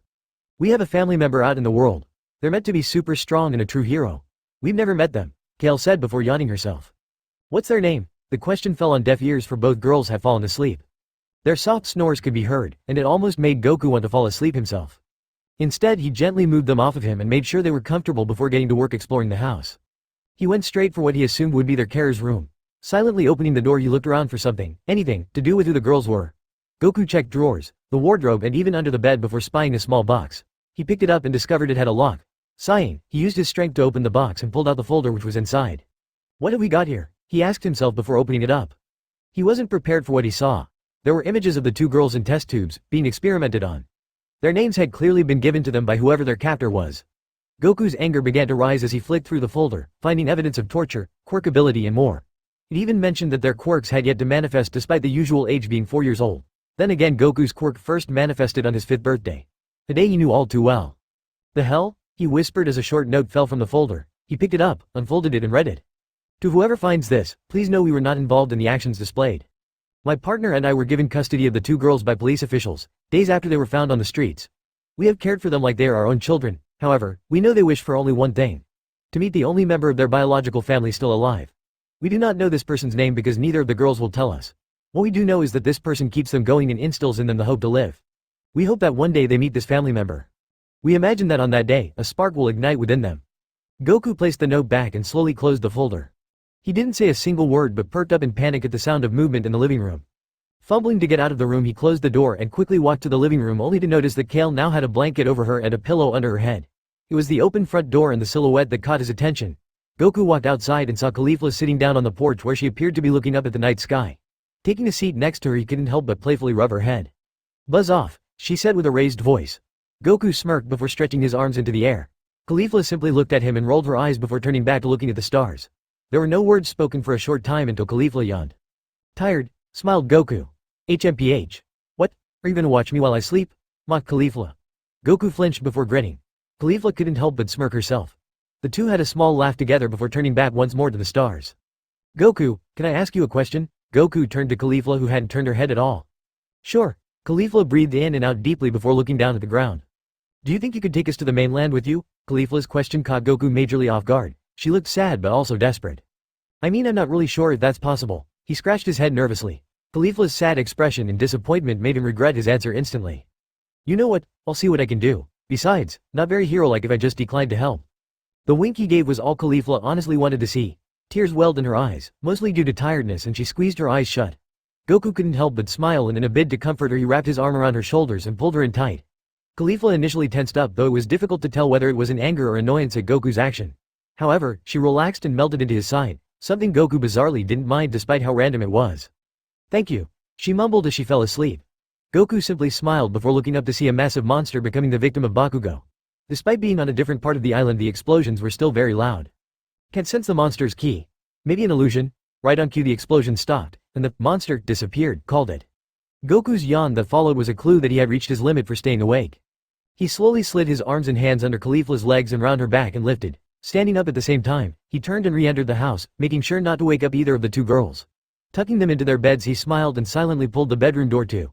He closed the front door as he left the house and walked down the steps, shooting one final glance at it before flying into the air back to his temporary residence. As he made for his room, he had the pleasure of bumping into Deku and a furious Bakugo. Those little brats, they'll regret making a fool out of me, screamed Bakugo whilst Deku desperately tried to calm him down. Kachan, please. You didn't have to terrify them like that, Deku complained quickly before noticing Goku standing there with a confused look on his face. Oh hi Goku. Didn't know you were still up. Yeah, just got back from seeing the two girls, he said before looking down at the floor in despair. Found out some disturbing info about their past.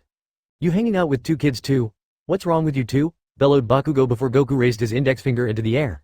But weren't you hanging out with the same kids as Deku? Goku's valid question caused Bakugo to freeze and tense up in realization and anger. Damn it, he screamed, explosions crackling in his hands. Kachan, just go to bed please, pleaded Deku, the request earning a scowl and more shouting before Bakugo's screams were finally muffled out by the door to his room being closed. Deku breathed out in relief before turning to Goku, tiredness plain on both their faces. Sorry about that. Hopefully he isn't going to hold too much of a grudge against Mahoro and Katsuma, he nervously said. Same kids you helped earlier? Asked Goku. Deku nodded with a small smile. There was momentary silence before Goku spoke once more, albeit this time in a whisper. How's one for all coming along? I can still only go to 8% before maxing out. 20% if I push my body. Anything after 20 breaks my bones. Deku sighed in despair. Quirk progress for him had been slow. Don't worry, you've still got room to grow. Pretty sure I'm at the peak of my power. Laughed Goku whilst placing his hand on Deku's shoulder. The latter laughed too before both nodded at each other and made for their own beds. They both desperately needed sleep. And sleep they did. At least Goku would have had Kifla and Kale not been playing on his mind. Kifla and Kale. You two sure are an interesting duo. I wonder who this mystery relative you wish to meet is. He pondered before noticing his door open slowly. Jiro peered round and Goku beckoned her to enter. Shouldn't you be asleep, Kyoka? Goku tilted his head in curiosity, but Jiro simply approached and sat down on his bed, legs crossed and facing him. I could ask you the same thing. What's on your mind? Was the reply. Goku shrugged. Just wondering about the two girls I met today. I'm curious about their past, he replied, but Jiro frowned. That's not just it. You discovered something and it's been on your mind. Goku smirked. He couldn't argue with that. I found a folder detailing what happened to them. Their parents were murdered in cold blood. They were taken captive and experimented on, basically negating their quirks. They haven't manifested despite both girls being over the age of 5. They somehow escaped and were found by police before being handed over to carers who lived here on Nabu Island. The carers died during the Hosu attack, so the girls have been alone ever since. Jiro listened intently.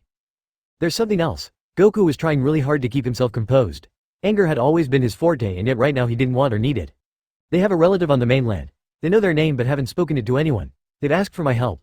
Kifla wants me to take them to the mainland to search, he revealed. A golden outline soon faded as he went silent. Nothing was said for a while before finally Jiro broke the silence. You need to get some rest. We'll talk about this later. Goku agreed, and upon his head hitting the pillow it was lights out. Jiro smiled and placed a kiss on his forehead. She then stood up and left for her own room. Something on your mind? Slice walked up to the slightly armored figure who stood at the bow of the ship, his arms crossed and hair blowing slightly in the wind. More like someone I haven't seen in a while. Someone I can't wait to reunite with.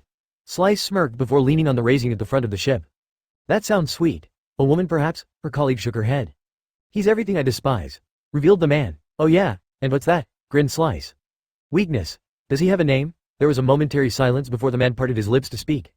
Kakarot. His name is Kakarot, and he is my younger brother. You will get what you desire. 9 approached along with Chimera and Mummy. All 5 of them looked out at the horizon. I promise you that much, Raditz. When Goku awoke, the sun was shining and the day was upon him. Deku's voice could be heard outside as well as that of a young boy. Goku rubbed his head, messing up his hair, which then sprang back to its normal appearance as it usually did. Sitting up straight, Goku noticed his face was still wet from tears. He wiped his face and got changed into his hero costume. He flung his flowing red vest over his body and opened his door. On instinct he went to grab his power pole, but when he felt nothing he remembered he had given it to Kale. Well, best go get breakfast. Goku walked out and came across Jiro and Uraraka, who waved. Goku catch, shouted Jiro as she threw a plate filled with food at him. The food came flying off the plate, but Goku acted fast. He grabbed the plate and then, moving quickly, caught all the food on his plate. Without thinking, he consumed the lot. Soon as he was done he placed the plate back on the table and made for the door. Where are you going? Asked Jiro. Out on patrol. I'll see you around. Goku's flight aura came to life and he shot into the air. However, unlike most times, the ground below his feet cracked and some rock flew into the air. This didn't go unnoticed. Is Goku okay? Asked Uraraka. Jiro could only shake her head. Goku flew through the air and felt the wind against his face. He needed the fresh air desperately and especially needed to clear his head. Thoughts kept spiraling through his head. About the two girls and how similar their pasts were to his own. All of a sudden he grimaced in pain and stopped in the air, reaching his right hand up to his ear. His earpiece was playing up, and in a bid to find out what was wrong, Goku called out for Jiro to answer. Kyoka, you there? No response came. Then Goku heard it. An explosion erupted from the ground loud enough for Goku to not only hear but see. Goku's face morphed into one of concern once he noticed smoke coming from the communication tower. That explains the earpiece problem. Goku dropped it before reeling back in fear. He felt something. No, he felt someone. Someone he hadn't felt the presence of since his fight against Chisaki. Then that fear turned to fury. Communications are down. Chimera gave a toothy grin at his handiwork. He then spied a group of Class 1A students evacuating civilians on the beach and decided to have some fun. And they are unable to escape. Stated Slice, the villain having destroyed all boats moments after the 5 villains crashed into the harbor. Mummy had gone to cause chaos in the town while 9 already knew his goal. We need only retrieve the boy and then our mission is complete. Reminded 9, his emotionless eyes revealing nothing. Slice and Raditz both nodded before Raditz suddenly turned in a single direction. Does there seem to be a problem? 9's question fell on deaf ears, for Raditz had simply grinned, his eyes showing pure glee. No, not at all. That was the last thing he said to 9 and Slice before Goku blasted straight into him, and threw a powerful and anger-fueled punch. Raditz was sent skyrocketing across the island with his younger brother following closely behind. Slice went to go after them, but was stopped when 9 held his hand up. This is what he wanted. Let them be, he said before turning in the direction of his quarry. Besides, one should never interrupt a fight between siblings. Raditz crashed into the ground and skidded along the ground before digging his hand into it and slowing himself down. Using his regained control, Raditz flipped onto one knee, lifted his head, grinned and stood up straight, brushing himself off. Goku landed with a thud meters away, standing up straight himself. The two locked eyes, but both felt different emotions. Raditz felt some sort of twisted joy whilst Goku felt pure unbridled anger. You know, I've been dreaming of our true reunion for years. Raditz spoke first while folding his arms across his chest. He was enjoying the tension, though I have to admit, I wasn't expecting for it to happen here. Funny, I haven't given you a single thought. Goku's answer was quick, blunt and venomous. He had already readied himself for battle. You think I believe that? No matter. You're still the same old weakling you've always been. And I came prepared. Raditz gestured to the battle armor he was wearing before taunting his brother. We'll see, muttered Goku moments before he raised both arms out in front of him, hands open wide, and unleashed a barrage of ki blasts. Raditz stood still and smirked, batting several of the ki blasts away and dodging the others. Then he fired several ki blasts of his own. Those were cute. How will you handle these? He mocked as he barraged Goku with more and more ki blasts. It didn't take Goku's ki detection to know that these ki blasts were way more powerful than the ones he had fired initially. Oh crap, Goku cried as he began to jump all over the place, dodging the blasts. Unfortunately for him, they were just too fast for his base form and he found himself blocking many of them. Then to make it worse, Raditz went on the attack. The older brother's first attack came in the form of him rushing Goku and slamming his right fist into the latter's stomach. Goku stumbled back slightly, stunned and in pain. Raditz then threw a right hook that connected with Goku's face. The impact sent him crashing through buildings, despite his best attempts to not let this happen. Goku stood up after coming to a stop, but widened his eyes in shock as Raditz flew towards him and landed another punch square in his face. Feeling his nose break was the least of his issues, especially when Raditz's roundhouse kicked him in the side and caused him to stumble away. I thought you were stronger than this. At least that's what your quirk manifestation told me, Raditz mocked as he approached Goku. Multiple blows landed and Goku quickly fell to his knees. How? He muttered to himself. Raditz grabbed him by the hair and pulled his head back to look his opponent in the eye. Is that the best you can do? Here I was hoping you'd put up more of a fight. Raditz's face showed shock moments later as Goku smirked. A yellow glow appeared from his hands and two powerful ki blasts collided with Raditz at point blank. Raditz flew backwards before backflipping and landing on his feet. He grinned before the pair both blasted straight at each other. Their fists collided and then they traded blows. Goku received 4 punches to his body. 2 to the chest, 1 to the stomach and 1 to the side of his head. Raditz on the other hand received 3. One to the chest, one to the side of his head and one to his hip. They momentarily separated before both lunged forward and threw a punch, aiming for the other's head. Goku with his right fist and Raditz with his left. Both punches collided with their target simultaneously.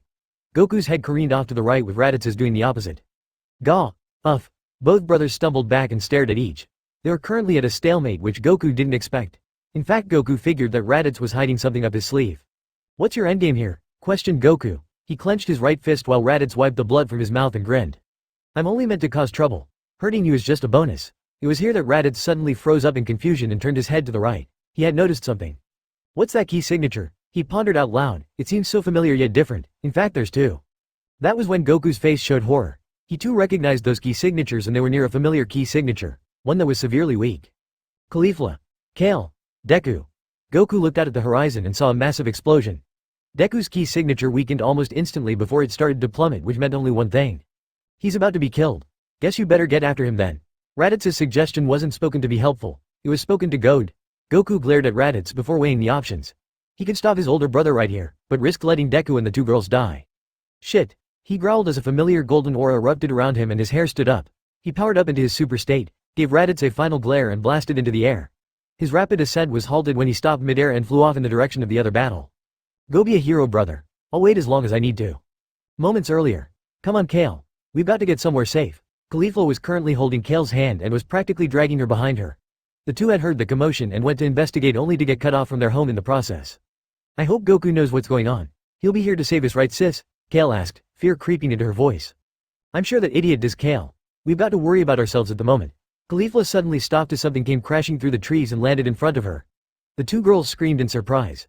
The figure stood up to show messy emerald hair. Deku was panting heavily and was covered head to toe in bruises, scrapes and cuts. He noticed the two in his peripheral vision and turned his head to them. "Are you Kifla and Kale?" he asked quickly. Both girls nodded. "Make for the clearing and call for help. If you find two other kids called Mahoro and Katsuma, group up with them and run." A purple beam shot out from the woods and barely missed the trio. Deku grit his teeth and turned back. "Go now," he screamed before One for All activated and he sprinted into the trees. Sounds of fighting were immediately heard, becoming the only reason Kifla and Kale needed to heed Deku's advice. "Let's go," shouted Kifla, who was barely managing to hide the panic. Both girls ran for said clearing and came across Mahoro and Katsuma, who were also fleeing.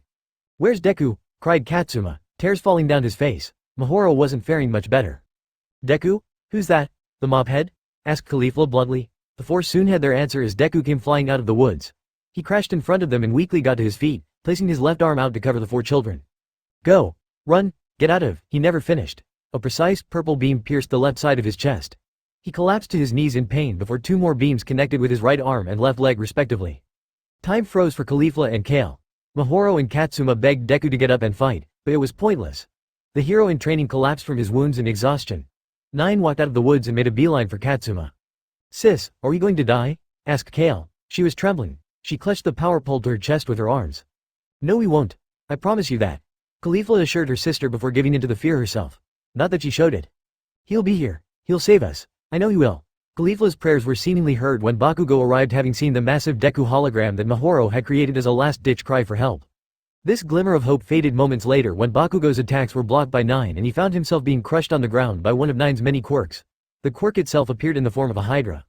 "Crap, I think he broke my ribs," grunted Bakugo. Both heroes in training were down and things looked bleak. 9 reached Katsuma and swiped the 3 children he wasn't concerned about to the side.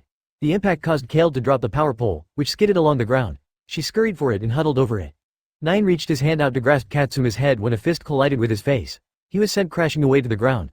When the dust settled, Kifla, Kale, Mahoro and Katsuma looked up with new hope. Standing with bent knees from where he'd landed on the ground was Goku with his right fist clenched and his arm still out in front of him from the punch. He was in his super state and he looked livid. Deku weakly lifted his head while Bakugo stayed motionless on the ground, but still breathing. "Goku, you're here. Took you long enough, dumbass." Both Kifla and Kale looked at Goku in awe whilst Katsuma and Mahoro rushed to Deku and Bakugo's sides. "No, get back," cried Goku as 9 rushed for the young boy. Despite his speed, Goku managed to get in between them and took the blow head on. He crossed his arms to block and dug his feet into the ground. The impact sent him sliding backwards and the whiplash caused him to gasp. He glared as 9 straightened out his body. "Who the hell are you and what do you want with the kid?" Goku growled as his aura began to crackle around him. "My name is 9 and I wish to take the boy's quirk for myself." Goku tensed his body. The fact that 9 wanted to take Katsuma's quirk meant only one thing. "You got a quirk similar to All for One's?" 9's eyes widened in surprise. You know about his quirk? He questioned before relaxing his body and returning to his calm demeanor. Yes, I do. I possess a copy of his quirk. It matters not that you know, just that if you get in my way, you will be unlikely to survive. Goku blasted towards the villain. However, he found himself slamming against an invisible wall. He wasn't able to regain his bearings, for 9 had raised his right hand open wide and blasted pressurized air straight at Goku. It connected with him and he was sent flying backwards. He backflipped and activated his flight to zoom straight at 9. However, this time instead of attacking head-on, Goku sped up and flew all around 9, trying to throw the villain off. He was caught by a glancing blow, but regained his composure and, letting his rage loose, blasted straight at 9 and threw one extremely powerful punch. As his fist neared 9's face, a pressurized air wall manifested. Goku's face morphed into one of immense pain as his fist collided with it. He dropped to his knees and clutched his right hand. It was mangled beyond compare, every bone in his hand having broken the moment it had connected with the air wall. Blood was pouring from it. Gog hhhh. He screamed in pain. 9 looked down at the pitiful boy before him and blasted him with an air blast. Goku flew through the air and crashed into the ground in front of Kifla and Kale. Both girls went to help him up, but he pushed them back slightly. No, get back, Goku cried before turning to 9 and coming across a single purple beam piercing his left shoulder. Goku cried out before another beam pierced his left arm. One caught him on his side and another in his right leg. He collapsed to one knee, just barely staying up from the blood loss and pain. You know, there's only one person who's allowed to use those beams and he died on an island. Goku managed to smile before another beam pierced his chest. His body finally giving out, he collapsed to the ground practically lifeless and now in his base form. Kale screamed out for him as all seemed hopeless. No way. You can't be dead, muttered Kifla in disbelief. Both Katsuma and Mahoro looked on in fear and silence as 9 approached. Just as he reached for Katsuma, a ki blast hit him in the back. He turned to see Goku barely able to lift his head and his left hand out. 9 fired a beam which pierced Goku's hand and the boy finally passed out from pain and blood loss. 9 turned once more to Katsuma, but suddenly froze in pain himself before clutching at his chest. He fell to one knee in pain and looked on helplessly as Class 1A arrived to rescue. Uraraka used her quirk on Deku with Tsuyu wrapping her tongue around him and jumping off with him. Bakugo was picked up by Kirishima and Sato, who made their escape. The 4 children were evacuated by Momo and Tokiyami. Goku was a different matter entirely. Iida carefully lifted Goku off the ground and placed him on the former's back.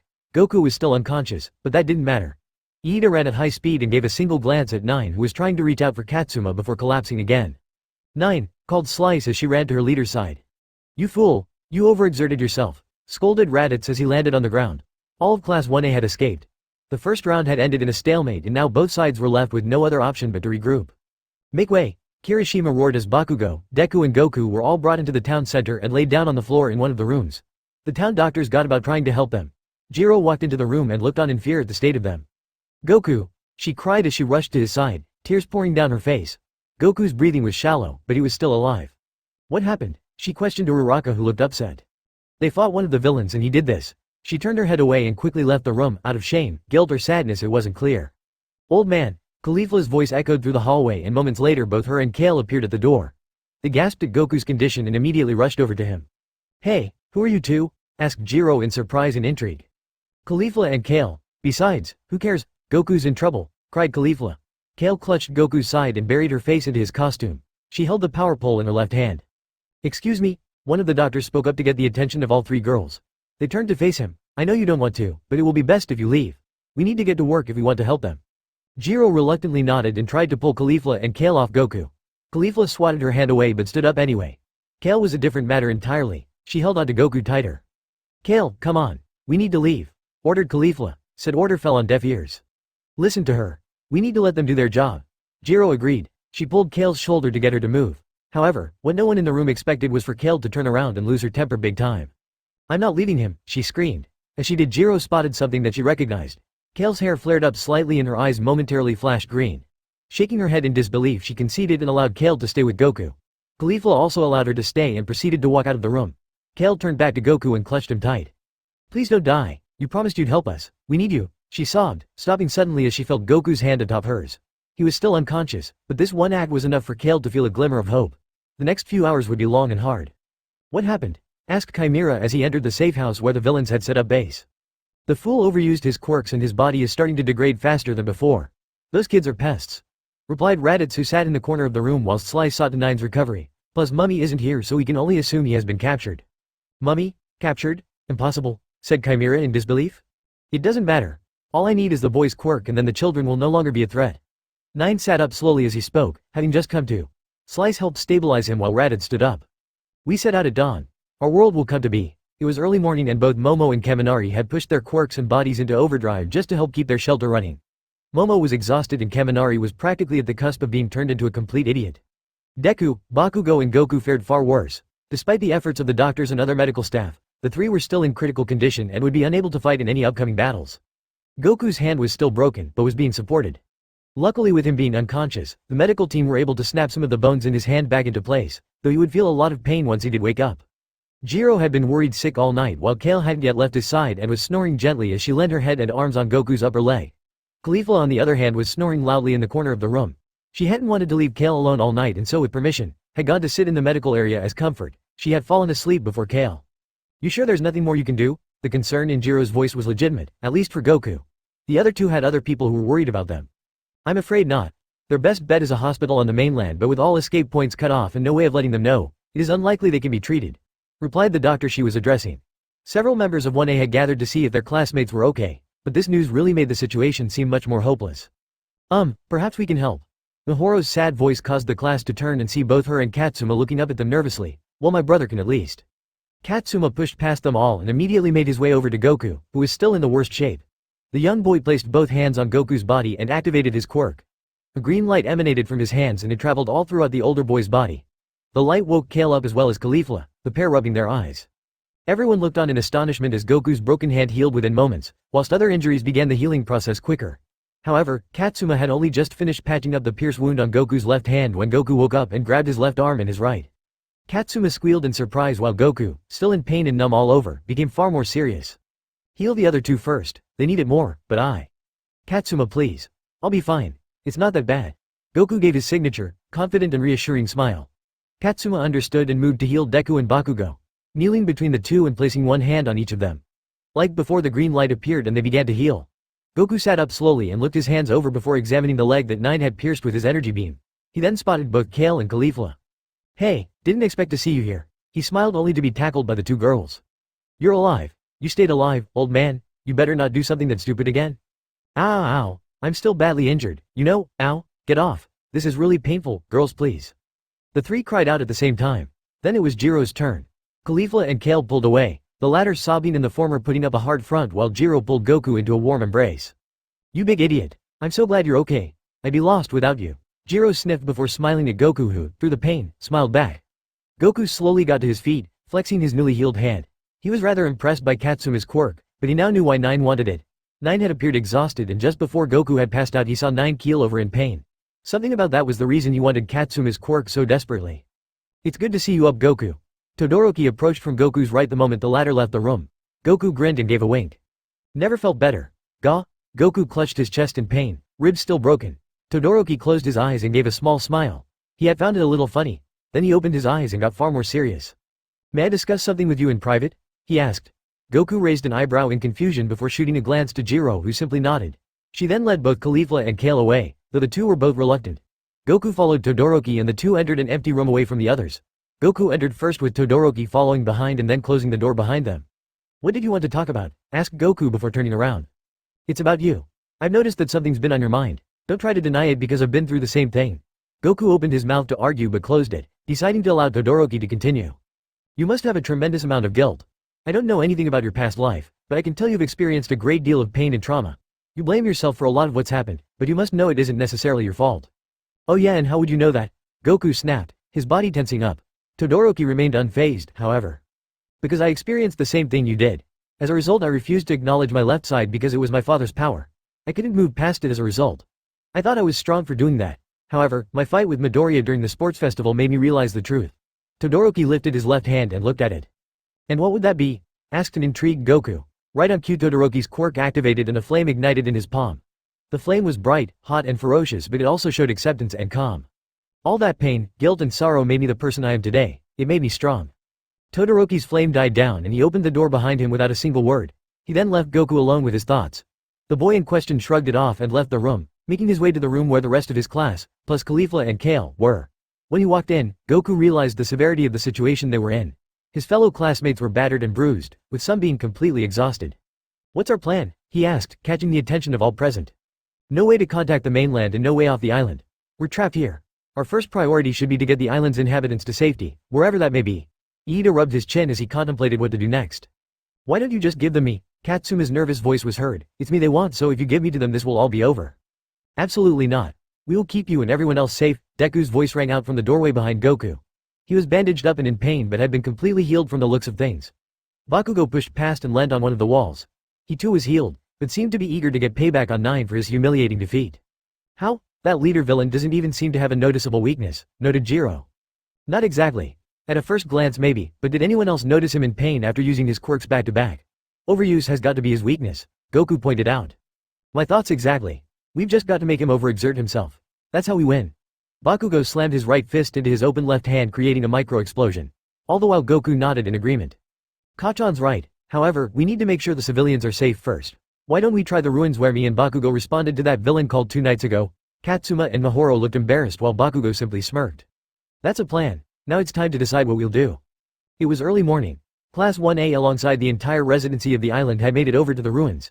The latter group of people having been escorted to a safe location. Katsuma and Mahoro had insisted on staying with Deku and Bakugo whilst Kifla and Kale had refused to leave Goku's side. We all have our roles. We don't have to beat the villains just by time, reminded Deku heroically. Nah, we're going to kick their asses, grinned Bakugo as he readied himself. And I'm going to put an end to this sibling rivalry once and for all, Goku thought. Merco was busy stretching when the call came in. A call from Hawks to a number of heroes. Yeah Flyboy what's up, said the recently named number 5 pro hero. Those villains we were tracking. We know where they were headed. Hawks sounded serious. The strain in his voice meant one thing. The situation was dire, and he was flying at high speeds. Alright. About time. So where are we headed? Asked the bunny hero. A massive grin appeared on her face. She was excited to get to work. Nabu Island. Merco's eyes widened in shock at the name. That shock then turned to worry and then finally to fear, an emotion she rarely showed or felt. Nabu Island. But isn't that where? Yeah, it is. You want to save him? You better act fast and meet the rest of us at the rendezvous point. We leave immediately.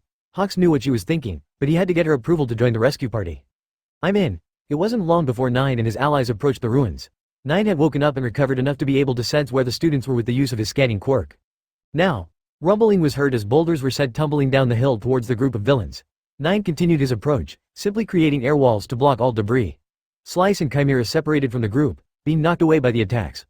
Raditz on the other hand had sensed something. He was being called out. How did he know?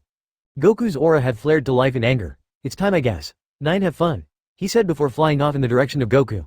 9 shot a small glance, but allowed it. He had his goal and he was not going to fail this time. Raditz's journey took him to a high up point on the mountain, where there were several ruins. He landed and began to look around before smirking. You can stop hiding. I know you're there. You called me here after all. Goku walked out from behind one of the ruins with a smug look on his face. Oh really? I never would have guessed, brother. Venom dripped from his tongue when he said that word. The two brothers locked eyes. Goku glaring and Raditz smirking. So tell me. Those key signatures from earlier. Wouldn't happen to be those 2 girls I saw fleeing with your group of weaklings and cowards would they? Goku's body tensed up immediately giving Raditz his answer. I thought so. I can't quite place my finger on it, but there's something familiar about them. Almost as if I've met them before. Raditz raised his hand and caught Goku's fist. Goku grit his teeth and a gold glow was beginning to emanate from him. You won't go anywhere near them. Why would I want to? You're who I'm after, Kakarot. Now why don't you back off? Raditz created an explosion from his body that blasted Goku back. Goku crashed into the ground, jumping back up the moment he had slowed to a halt. He then proceeded to crack his back before finding Raditz's fist connecting with his jaw. Goku spun around and stumbled. He was hunched over slightly and held his chest in pain. His jaw had been dislocated yet he couldn't help but chuckle. He turned and using his right hand, cracked his jaw back into place. Was that supposed to hurt? He asked mockingly. Raditz began to tense in anger and threw another punch. However, this time he was surprised when Goku ducked to the side and slid along it towards Raditz. His own fist pulled back. Goku threw his punch and Raditz blocked it with his forearm. Goku grasped Raditz's arm in his attacking hand, pulling it away with brute strength and then blasting Raditz in the chest with his free hand. Raditz gasped in pain, stepping back and looking down at his chest. Where the blast had hit was now a massive hole in his armor. How? He asked in sheer disbelief. You couldn't land a single decent blow on me before, so how are you now? Goku crossed his arms and furrowed his brow. You underestimated me. I have a job to do and I'll do it regardless of who is stronger because that's my secret, Raditz. I always win. With that, Goku used Kaioken X20 to charge Raditz. The force of the attack launched Raditz back, Goku following behind and slamming him into the ground. Raditz grasped at Goku's arm, but found his efforts futile as Goku simply picked him off the ground, lifted him over his head and slammed him into the ground again before firing a point-blank ki blast that created a crater around the two. Goku stepped back whilst Raditz groaned in pain. It's over before it's even begun, gloated Goku, but Raditz started to give off a low guttural growl. You think I'll just let myself loose to you? I die before that day ever comes. Raditz reached into a pouch on his armor and pulled out a vial with a liquid in it. Goku's eyes widened in surprise as he recognized it. Raditz was holding trigger. "I'll kill you, then I'll kill your friends, before finally killing all who stand in my way. I'm better than every last one of you," screamed Raditz as he slammed the syringe into his left arm, the contents flowing into him immediately. The veins on Raditz's body began to bulge up as the trigger took effect. The ground beneath him began to shake and his aura roared to life more ferociously than before. It appeared even more ferocious than any of Goku's auras. "You idiot, you'd inject yourself with that just to beat me?" called Goku in fear and anger. Raditz dropped his head and glared at him with a demonic grin. "I'd do anything." Goku didn't have time to respond because Raditz had punched him straight in the gut, the gap between the two having been closed within seconds. Goku flew backwards before being kicked in the head from below, the impact sending him skyborne but also giving him a slight concussion. As he slowed, he could do nothing to stop himself from throwing up, something that Raditz simply dodged before landing another clean blow to Goku's chest, winding the younger boy. "This is true power, Kakarot. Power you could only dream of having, but never will. You know why?" Goku swung at Raditz, who deflected his attack, punched him in the gut and then uppercutted him. His fist connected with Goku's chin and the latter's head snapped back, Goku spitting out blood as it happened. Raditz allowed the stunned team to regain his posture, which he did. However, it was clear for both of them that this battle would end soon. "No," Goku muttered before being grabbed by the neck and brought to Raditz's face. "You don't have the guts to fight dirty." Goku's eyes turned feral, but it was no use for Raditz had thrown him at high speeds into the ground. Goku landed with a thud that obliterated the surrounding ruins. "Damn. I like those." He silently chuckled before noticing a bright pink light above him. A light that was getting bigger and from what he could sense, it was getting more powerful. He looked up to see Raditz holding his right hand in the air and charging a pink energy sphere above his head. Goku's eyes narrowed as he prepared himself for Raditz's attack. "There's no point in fighting back." Raditz spoke in a low voice before drawing his sphere into his hand and bringing his arm down to aim at Goku. The sphere then began to regrow, gaining more power. "Ka!" Goku drew his hands to his side and began to charge his signature attack, Me. The blue ki began to build up as Goku's hair began to blow from the sheer amount of power he was giving off. Raditz's hair did the same thing from his own power. "Ha! Me, it's over for you, Kakarot," screamed Raditz in rage with pure determination. His eyes flashed pink as Goku's flashed blue. Finally they both made their move. Saturday Crush, ha! The two attacks collided in an explosion of pink and blue. From the initial struggle it was clear for both that Raditz was winning. The ground under Goku began to crack and collapse while Raditz smiled in glee. Raditz then began to pour more power into his attack and Goku began to feel his body giving out. He still hadn't been fully healed by Katsuma with the battle damage from 9 starting to take its toll with each passing moment. "I can't lose here," Goku groaned, his right eye closing in pain and from fatigue. "What was that, Kakarot? Getting tired? Don't worry, it'll all be over soon," gloated Raditz. "Maybe if you'd been as strong as me, you would have saved Mom and Dad." "What?" Goku's eyes opened in shock at that sentence. Rage began to build up inside him. He closed his eyes and turned his head away slightly. "You're too weak to save anyone. I won't let you win," shouted Raditz as he poured the rest of his power into his attack. Goku's rage reached a tipping point and he finally stopped holding back. In the blink of an eye he dropped out of Kaioken and transformed into his first super state. "You won't have a choice," he growled as his energy exploded outwards. His Kamehameha was boosted by this sudden burst of power, turning into a huge beam which began to easily overwhelm Raditz. "And, no," he screamed as the trigger wore off, his power output having burned it out of his system far quicker than anticipated. Raditz screamed in pain as he was enveloped by the blast, only for Goku to fly through the blast site and position himself above Raditz, pure unbridled rage in his eye. Goku charged his right fist and ki, pulled it back and slammed it into Raditz's chest. The duo plummeted to the ground and upon landing threw plumes of dust and chunks of debris into the air. When the dust settled, Goku looked down to see Raditz in the dead center of a massive crater.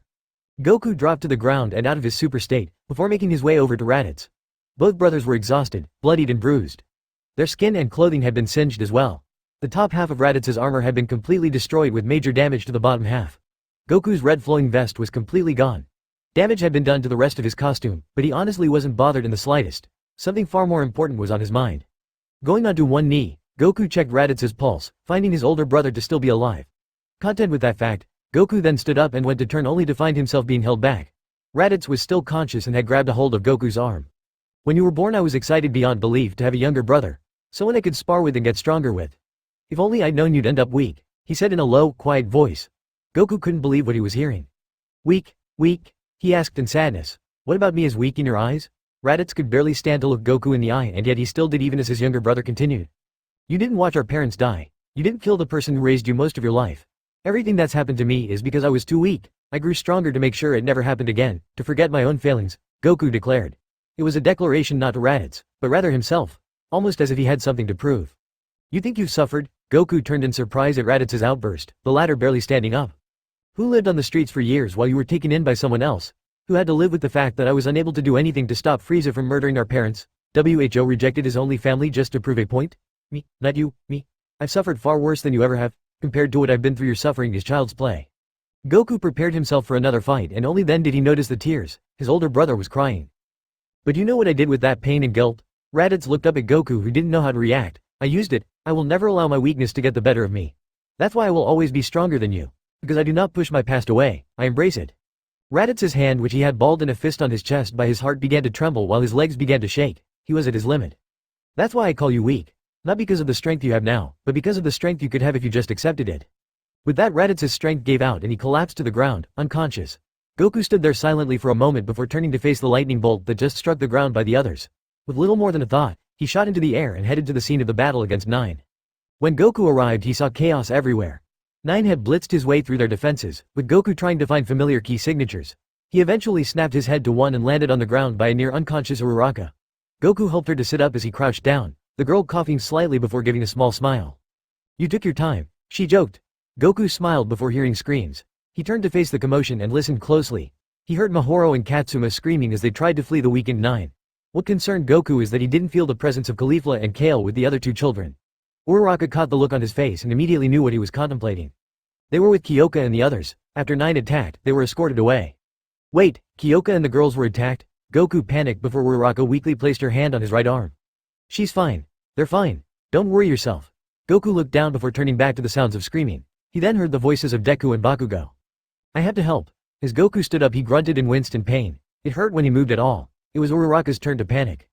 No, don't. You're in no condition to fight, she exclaimed with worry in her voice. But all this elicited was a smile from Goku, who turned to look at her. I'll be fine. Rest up, Chaco. With that, Goku shot forward and jumped down the cliffside, sliding down it. Uraraka cursed herself before laying back and closing her eyes. Darkness taking hold once more. When Goku reached the bottom of the cliff, he saw Nine clutching his stomach, with both Deku and Bakugo standing ready. What's the situation? Asked Goku as he bolted over to them. He finished. No, something's wrong. What the nerd said. The intuition of both boys was correct, for Nine was starting to lose control of himself. The purple liquid-filled cylinders on his back were beginning to crack and a storm above him was beginning to brew. An incredibly dangerous storm. Nine's clothes and armor began to disintegrate and crack respectively. No, I was so close. I will have his quirk, get out of my way, he screamed as he flung back his upper body. A massive explosion was created as his power reached its peak. The cylinders on his back shattered, the liquid seemingly floating on his back. His upper body armor was obliterated, and he began to hover, the damage from whatever was slowly destroying him becoming clear to see. Now die. Multiple weather-based attacks were sent straight at all three boys, who did their best to dodge. A lightning bolt caught Goku, sending the boy flying into the cliffside. He pulled himself out and wiped his mouth with the palm of his hand before staring at Nine, who was literally moving the heavens. Screw it. He muttered before his eyes and hair turned red and an aura resembling flames burst into the air. Goku, now in his god form, began to dodge every attack Nine threw at him. A feat that was usually light work was beginning to grow harder with each passing second. Eventually he was struck by two more lightning bolts before being flung into the air by a powerful gust of wind. A final lightning bolt blasted him into the ground. Gah! Goku cried out in pain from the impact. He pushed himself to his feet and clutched his side with a wince. He was beginning to bleed, and the healing properties of his god form weren't keeping up with every single injury. Guess I found its limit, he mused before regrouping with Deku and Bakugo, who hadn't fared much better against the onslaught. They didn't need to speak to know what they were each going to do. Deku pulled back his left fist and poured 100% of his power into it, before dashing the massive tornado surrounding Nine. Bakugo began to blast himself into the air and spin at extreme speeds, building up power and momentum. Goku brought both hands to his side and began to charge his most iconic move. Detroit Smash, Howitzer Impact, Kamehameha. All three attacks connected with Nine's. Deku's arm broke immediately as he began to struggle. Bakugo soon joined him. Goku, however, was struggling the most. His power that remained was being poured into this Kamehameha, and yet not even it was having an impact. Then the villain beat all three of them with a single swipe of the arm. Deku was lifted off the ground and sent flying. Bakugo was launched backwards and collided with Deku midair. Goku found himself being pushed back before looking up to see a barrage of lightning bolts. Each one hit him with a yellow flash before an explosion blasted all three of the boys apart while also completely destroying a lot of the surrounding area. Goku was knocked to the ground and, trying to push it off of himself, expended the last flickers of his god form. All he could manage was a hopeless look at Nine. No, Nine had captured both Deku and Bakugo in his Hydra quirk, hovering the two near each other. They looked completely defeated. Nine then began to approach Katsuma and Mahoro, who were fearing for their lives. It was over. Nine had just won, moments earlier. The look on Kifla's face when she saw Nine power up was one of fear. Kale was far worse off. She locked up in fear, the power pole in her arms being her only comfort. It was the bright gold light that turned red that caused her to finally regain her composure. "That's got to be Goku," exclaimed Kifla, a glimmer of hope igniting before noticing how weak the flame aura appeared. Then on instinct, and to her own surprise, Kifla shot off and made straight for the battle. "Sis!" cried Kale in surprise before holding power pole tight in her right hand and running off after Kifla. "No, wait," called Jiro, who was injured and barely conscious. She, along with the other members of her class who had been defending the civilians, were too weak and tired to follow. Though the good news was that 9 was the only villain left. "Goku, please. Stay alive." Finally, 9 groaned as he approached Katsuma. His own body was deteriorating from overuse of his many quirks, and yet whilst he could still muster walking, Goku and his 2 allies couldn't even move. "No," grunted Goku as he tried to move. He was more determined than ever to do something, anything to get up. As he lifted up, the rubble collapsed and pinned him even more. He looked helplessly as both Deku and Bakugo were being crushed. As he started to black out, the screams of a certain black-haired girl brought him back to his senses briefly. "Get away from them, you freaky white-haired maniac," screamed Kifla as she rushed towards 9 and leapt at him to punch his face. 9 simply caught her fist and began to dangle her in the air. "Irritating child," he said before noticing Kale too. "Let my sis go," she cried before finding herself falling to the ground as Kifla was thrown at her. Goku's body tensed in anger and he began to fluctuate between Super Ascended and God. The villain turned to grab Katsuma, knocking Mahoro away in the process before being hit in the side by power pole. He looked down its length and saw Kale with a determined look on her face, holding her arms out while Kifla simply looked on, surprised by her younger sister's sudden confidence. Don't hurt them," she declared as she closed her eyes. She reopened them to feel her grip on power pole loosening before having the staff yanked from her hands. 9 jabbed her in the chest with said weapon, knocking Kale to the ground. "What do you think you're doing picking on little kids?" asked an angry Kifla. Kale was close to tears. Then 9 did the unspeakable. Even Goku's eyes opened in shock. 9 squeezed on the power pole, which began to creak under pressure before finally splintering and snapping in two. Kale looked on in horror, fear, sadness and anger. Not just any anger. Pure unbridled rage that caused her to start trembling in anger. She looked down and her voice dropped to a low growl despite her age. Goku noticed and recognized these changes. He knew it all too well. "Goku gave me that as a gift. How could you?" she growled while 9 looked at her in curiosity. Her hair had started to lift up into the air slightly and was turning a shade of green as were her pupils. Her body was emanating a green glow, but this quickly faded the moment 9 knocked her out with a single blow. Kifla felt her rage begin to boil, as did Goku. However, the latter was more shocked at the turn of events. He then noticed Deku and Bakugo reaching their arms out, which led him to one conclusion. They're going to share one for all. He turned back to Kifla, who had a familiar golden glow around her body. Her eyes flashed a greenish-blue color while her hair kept flashing blonde. Why do you have to hurt her? All we want is to find him and never be parted again." Goku began to listen harder. "Whom are you referring to?" asked 9 before lifting his hand to fire a concentrated energy beam at her. Kifla began to shake uncontrollably as she looked up at the villain, her rage taking over. His name is, she growled before her golden aura blared to life. Her hair stuck up slightly and turned blonde and her eyes turned a greenish blue. A blinding light erupted from her, surprising all who were nearby, and when it cleared, Kifla was standing in a form that Goku very much recognized. She had just turned super. "His name is Kakarot, and he'd beat you no matter what." That was all Goku needed to hear before time slowed for him. Kifla faced down 9, who simply looked bored. Memories flashed through Goku's mind. The documents he found in the house. The girls weren't experimented on. They were cloned from his DNA. They were his own flesh and blood, and he never even knew they existed. His rage began to boil as he thought back on all they had been through. Deku and Bakugo's power had increased exponentially and an explosion erupted from where they were, catching 9's attention. Goku didn't care about that. All he wanted was to win and save everyone. Nothing else mattered in that moment. Through grit teeth he managed a few words as his body underwent changes. 9 quirks, huh? I only need one to make you pay. His hair stood up to match his super state with his body bulking slightly alongside it. However, the aura that had begun to fluctuate was very different. You will not get in my way, screamed 9 as he rose into the air and summoned a massive storm to kill Deku and Bakugo. Deku pulled his right arm back while Bakugo pulled back his left, the two standing side by side. A glow emanated from the pair just before they launched their counterattack. Detroit Smash. The pair roared one of All Might's signature attacks up to the sky, sending a massive shockwave into the storm with a singular punch, dispelling the storm instantly. A rainbow burst out from it while 9 looked on in disbelief. Impossible, he muttered before all three, plus Kifla, turned to see an incredibly powerful and bright beam of light shot skyward. Kifla, having depowered, looked on in surprise whilst Kale stirred.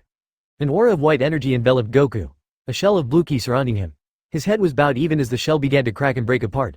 Once it had, his brand new aura burst out for all to see. It was a vibrant, fiery and electric aura which glittered with particles of energy traveling upwards. Goku's appearance matched his super states in all but appearance. His eyes, hair and eyebrows had all turned a dark color of royal blue. Small cracks of blue energy materialized over his body and yet he remained completely unfazed. Goku lifted his head and knit his brow at 9 who, at this point, was livid and unhinged. You think this little power-up is enough to save you and these pathetic children? He screamed. It has to be enough. I can't allow them to suffer as I have, came Goku's reply, his voice having a calmness to it despite his anger. You'll never beat me, screamed Nine once more as he raised his right arm to the air, ready to attack. That's where you're wrong. We are going to beat you. Goku glanced over at Bakugo and Deku, who simply nodded and prepared themselves. Then Goku took on his own fighting stance. I'll push myself further than ever before, even if it kills me. Who are you? Cried Nine despite already knowing the answer. Goku glared straight at him before giving a smile to Kifla and Kale, who along with Katsuma and Mahoro had run for cover. Then, loud enough for the pair to hear, he spoke. I'm Goku, but to those two girls. Goku's blue aura roared to life as his power increased to levels he hadn't ever felt before. My name will always be Kakarot. Then like that Goku, Deku and Bakugo all rocketed at Nine, who threw everything he had at them. Goku evaded every energy beam flung at him, using his newfound speed and agility to slide across the ground on one hand before launching himself through a flurry of energy beams. Deku and Bakugo used their enhanced one for all to avoid all attacks as well. Deku landed consecutive 100% punches and kicks while Bakugo unleashed massive explosions. This gave Goku the opening he needed to fly high into the air after firing a flurry of high-powered blue ki blasts. He began to charge a massive energy sphere in his hands and held it above his head. RRRRRRRAGGGGGGHHHHHH, he roared, his voice taking on a godly sound as he charged his energy sphere to breaking point. Then he aimed both arms down and unleashed it downwards in a hailstorm of energy bullets. Each one of them collided with Nine, who cried out in pain as the full force of each ki bullet hit him, his body being forced to the ground. He screamed out and sent out a massive air wall that headed straight for Goku. The teen simply glared and punched through it just to dodge out of the way as soon as he noticed a massive lightning bolt also heading straight for him. Goku began to move so fast that he appeared to teleport away from each attack, a brief afterimage being all that remained of him. When he finally stopped moving, he was right behind Nine with his hands at his side and charging a Kamehameha. Ha! He thrust his arms forward, unleashing the attack. Nine attempted to block it with an air wall, but both Deku and Bakugo attacked him from behind, enabling Goku's attack to collide with him head-on. Nine screamed out in rage before an explosion erupted. The power output from all four was so great that the very earth around them was being reshaped and destroyed. Deku sprinted straight at Nine and performed a St. Louis smash that, although it was blocked, enabled him to follow up with a roundhouse kick. Bakugo unleashed a howitzer impact, causing major damage to the villain, who turned to see Goku rushing at him. Die! Nine swiped at Goku, who boosted past him and into a squatting position behind the villain. Nine turned instantly and fired another barrage of energy beams. Goku swiped his left hand out, creating a bluish-green barrier that reflected every single energy beam back at Nine, but this time as a massive and powerful blue blast. Not surrendering any momentum, Goku proceeded to leap into the air and deliver a powerful swinging downwards kick to Nine's head, slamming the villain into the ground before backflipping back and holding his arms out to the side. He began to charge two energy spheres, one in each hand, and sprinted forwards. Nine turned to launch energy beams, powerful gusts of wind, lightning bolts and pressurized air blasts at Goku. The teen stayed his course even as all of the attacks collided with each other in the ground, creating a massive explosion in front of him. Goku leapt into the air and through the smoke before corkscrew spinning in the air and landing on the ground behind Nine. The villain was so caught up in his rage that he failed to notice. Deku began to distract the villain whilst Bakugo was knocked away and landed in a crater. Goku threw the energy spheres straight at Nine, who turned his head to see them far too late. His eyes widened in horror before they collided with him and two blue explosions were created. Pulling his arms back, Goku began charging two more energy spheres. Rog, ya hhhhhh. He slammed his hands together and furthered his barrage by unleashing more energy spheres. Every single one of them hit Nine, who screamed out in pain before being greeted by a kick to the face, courtesy of Deku. Bakugo used his enhanced quirk to melt his way through rock before reaching high speeds and landing a clean and powerful explosion on the villain that sent him rocketing backwards. Goku moved to his allies' sides and the three immediately shared a singular look of agreement. It was time to end this. As Deku and Bakugo blasted forwards, Goku crossed his arms just above his head and brought forth all of his ki and power bestowed by this new form. Breakthrough, the limit. As he brought his arms down into a charging motion, his power burst forth and became a luminescent orb of blue ki with him at its center. Goku stared Nine down before placing his hands out in front of him. He slowly began to channel his power into the ki orb and drew his arms to his side. Ka, me, ha, me. Just as he reached full charge, Deku and Bakugo reached Nine. The former performed a St. Louis smash whilst the latter held both arms together and let rip his most powerful explosion ever. Goku's eyes glowed brighter than ever before whilst he grit his teeth and launched his hands forward. Ha! He roared as his most powerful Kamehameha was unleashed. The beam expanded to massive proportions with the effects of the power output not only obliterating the ground Goku stood on, but also pushing him back despite how firmly planted he was. Nine attempted to create an air wall, but it was instantly obliterated, leaving him with only a look of fear as he was overwhelmed. Nine screamed as the Kamehameha completely enveloped him and shot off into the distance. The power from all three final attacks created a massive explosion that shot Deku and Bakugo away and sent Goku flying backwards. There was a blinding light and then nothing. It had been hours since Nine's brutal defeat and the sun was shining. It was the late morning of the next day. The professional heroes had arrived on the island and were horrified by what they saw. They had been greeted by a destroyed town and the devastation of the final battle. Endeavor took Todoroki in his embrace, irritating the latter while Hawks assisted Tokiyami and Mina, who had been trapped underground during their fight against Slice. Chimera had also been defeated. Young Midoriya. Young Bakugo. All Might kneeled beside Deku and Bakugo, the former of which was just barely conscious. Kid, cried Merco as she desperately searched for Goku. I swear if anything happened to him I'll never forgive myself. The sound of rubble moving caught her attention. She immediately rushed over to where it was coming from and quickly got to work removing it. She removed each rock one by one until she saw something that extremely worried her. Goku was barely conscious and still in his new blue form. That wasn't what worried Merco, however. She removed the rest of the rubble and pulled Goku to a clearing, laying him down on the grass. The blue cracks that were present when Goku first transformed had expanded all over his body and were glowing a bright blue. It reminded Merco of when Goku had used Super Kaioken. Hi Merco, took your time didn't you? Goku's voice was weak, but he could still muster a small smile. You idiot. Why do you have to be so stubborn? The bunny hero asked under her breath. Got that from you. Goku's reply was short and yet Merco could just tell how much pain he was in. Goku. Jerp stumbled to his side, tears streaming down her face. Merco stood up and moved away slightly, turning her head to the side. Didn't matter what she said. Nothing could fix this. You'll be okay. I promise you'll be okay. Someone please, help him. Jiro pleaded yet no help came. Goku simply held her hand in his and when she looked down she saw his small smile. It's okay. I chose to do this. This is my mistake and now I'm paying the price. Don't say that, you'll be fine. Just hang in there. Her begging fell on deaf ears as Goku simply closed his eyes with a smile. Over here Kale. Coming sis. Hey you too. Goku greeted the two girls. Glad to see you're safe. It's really you isn't it? You're here. You're actually here. Kifla was beginning to cry. Kale had already burst into tears and leapt at Goku to hug him. Yeah, it's me. Jiro looked back and forth at the three in confusion. Kakarot, you came for us, Kale exclaimed with tears pouring down her face. Kifla couldn't hold it in anymore and fell to Goku's side, latching onto him for a hug. I sure did. Sorry it took so long. Goku apologized. The girls didn't really care. He was here now and that was all that mattered to them right now. Goku glanced over at Merco as he embraced them one last time, the number 5 hero catching his eyeline. Merco, can I ask a favor? Sure kid. Will you look out for them please? I'm not gonna be around for them anymore. Make sure they're cared for and grow up to be strong and brave. Train them if you want, I don't mind. Just please do this for me? Goku asked and Merco responded with a sad look before reluctantly nodding. No, you can't, I won't, Jiro sobbed.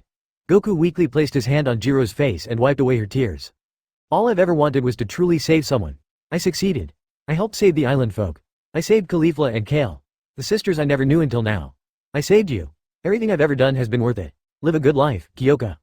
Goku's voice trailed off as he took his final breath. His eyes lost their blue color and faded. His hair turned black and dropped down to its usual style. His hand fell from Jiro's face and landed lifelessly on the ground. Then his head tilted to the side. No, no, Jiro screamed at the top of her lungs. All she could do was hunch over Goku's lifeless body. As Kale clutched at his neck in despair, Merco turned away to mourn. Kifla dropped her head and did her best to stop the tears from falling. She had to be strong now. Just as he had been. It's what he would want, right? One thing was for certain. The Battle of Nabu Island had been won, but at a cost. The rebuilding of Nabu Island was hopeful, but also somber. Jiro had locked herself away whilst Kifla and Kale tried to figure out what to do. Goku's body had been wrapped up and placed in a coffin. Class 1A didn't know how to react. Bakugo had begun to destroy things in his room on the ship that arrived to return everyone home in rage. Deku held his head in his hands as he contemplated what to do. Every member of the class took it differently. Jiro had definitely taken it the worst. No one had seen or heard from her. Everything was already in place for Goku's funeral back in Japan. He was to be buried with his parents. Raditz and the other villains, minus 9, were locked up in Tartarus. In fact 9 had mysteriously vanished with many assuming he was alive, but only a few suspecting the League of Villains were to blame. Raditz himself had changed. After being locked up in Tartarus all he had thought about was how badly he'd messed up. His hatred for his family, though he couldn't help but smirk. Hey, you really did it. You took my advice. Bravo brother. Rest easy, he muttered to himself. Raditz. I have some questions regarding the attack on Nabu Island. A woman, bearing white hair, had entered and was sitting on the other side of the glass. Raditz smirked. Where should we start? He asked. The woman sorted out her pen and paper and prepared to write. The very beginning. She replied almost too eagerly. Very well. Allow me to tell you the story of a true hero. The story of someone who gave everything he had for those he cared about. This is the story of my brother. The story of one of the strongest individuals on the planet. This is the story of the hero known as Nimbus. The story of Kakarot as a select few know him. However, to the many he goes by a different name. This is the story of Son Goku.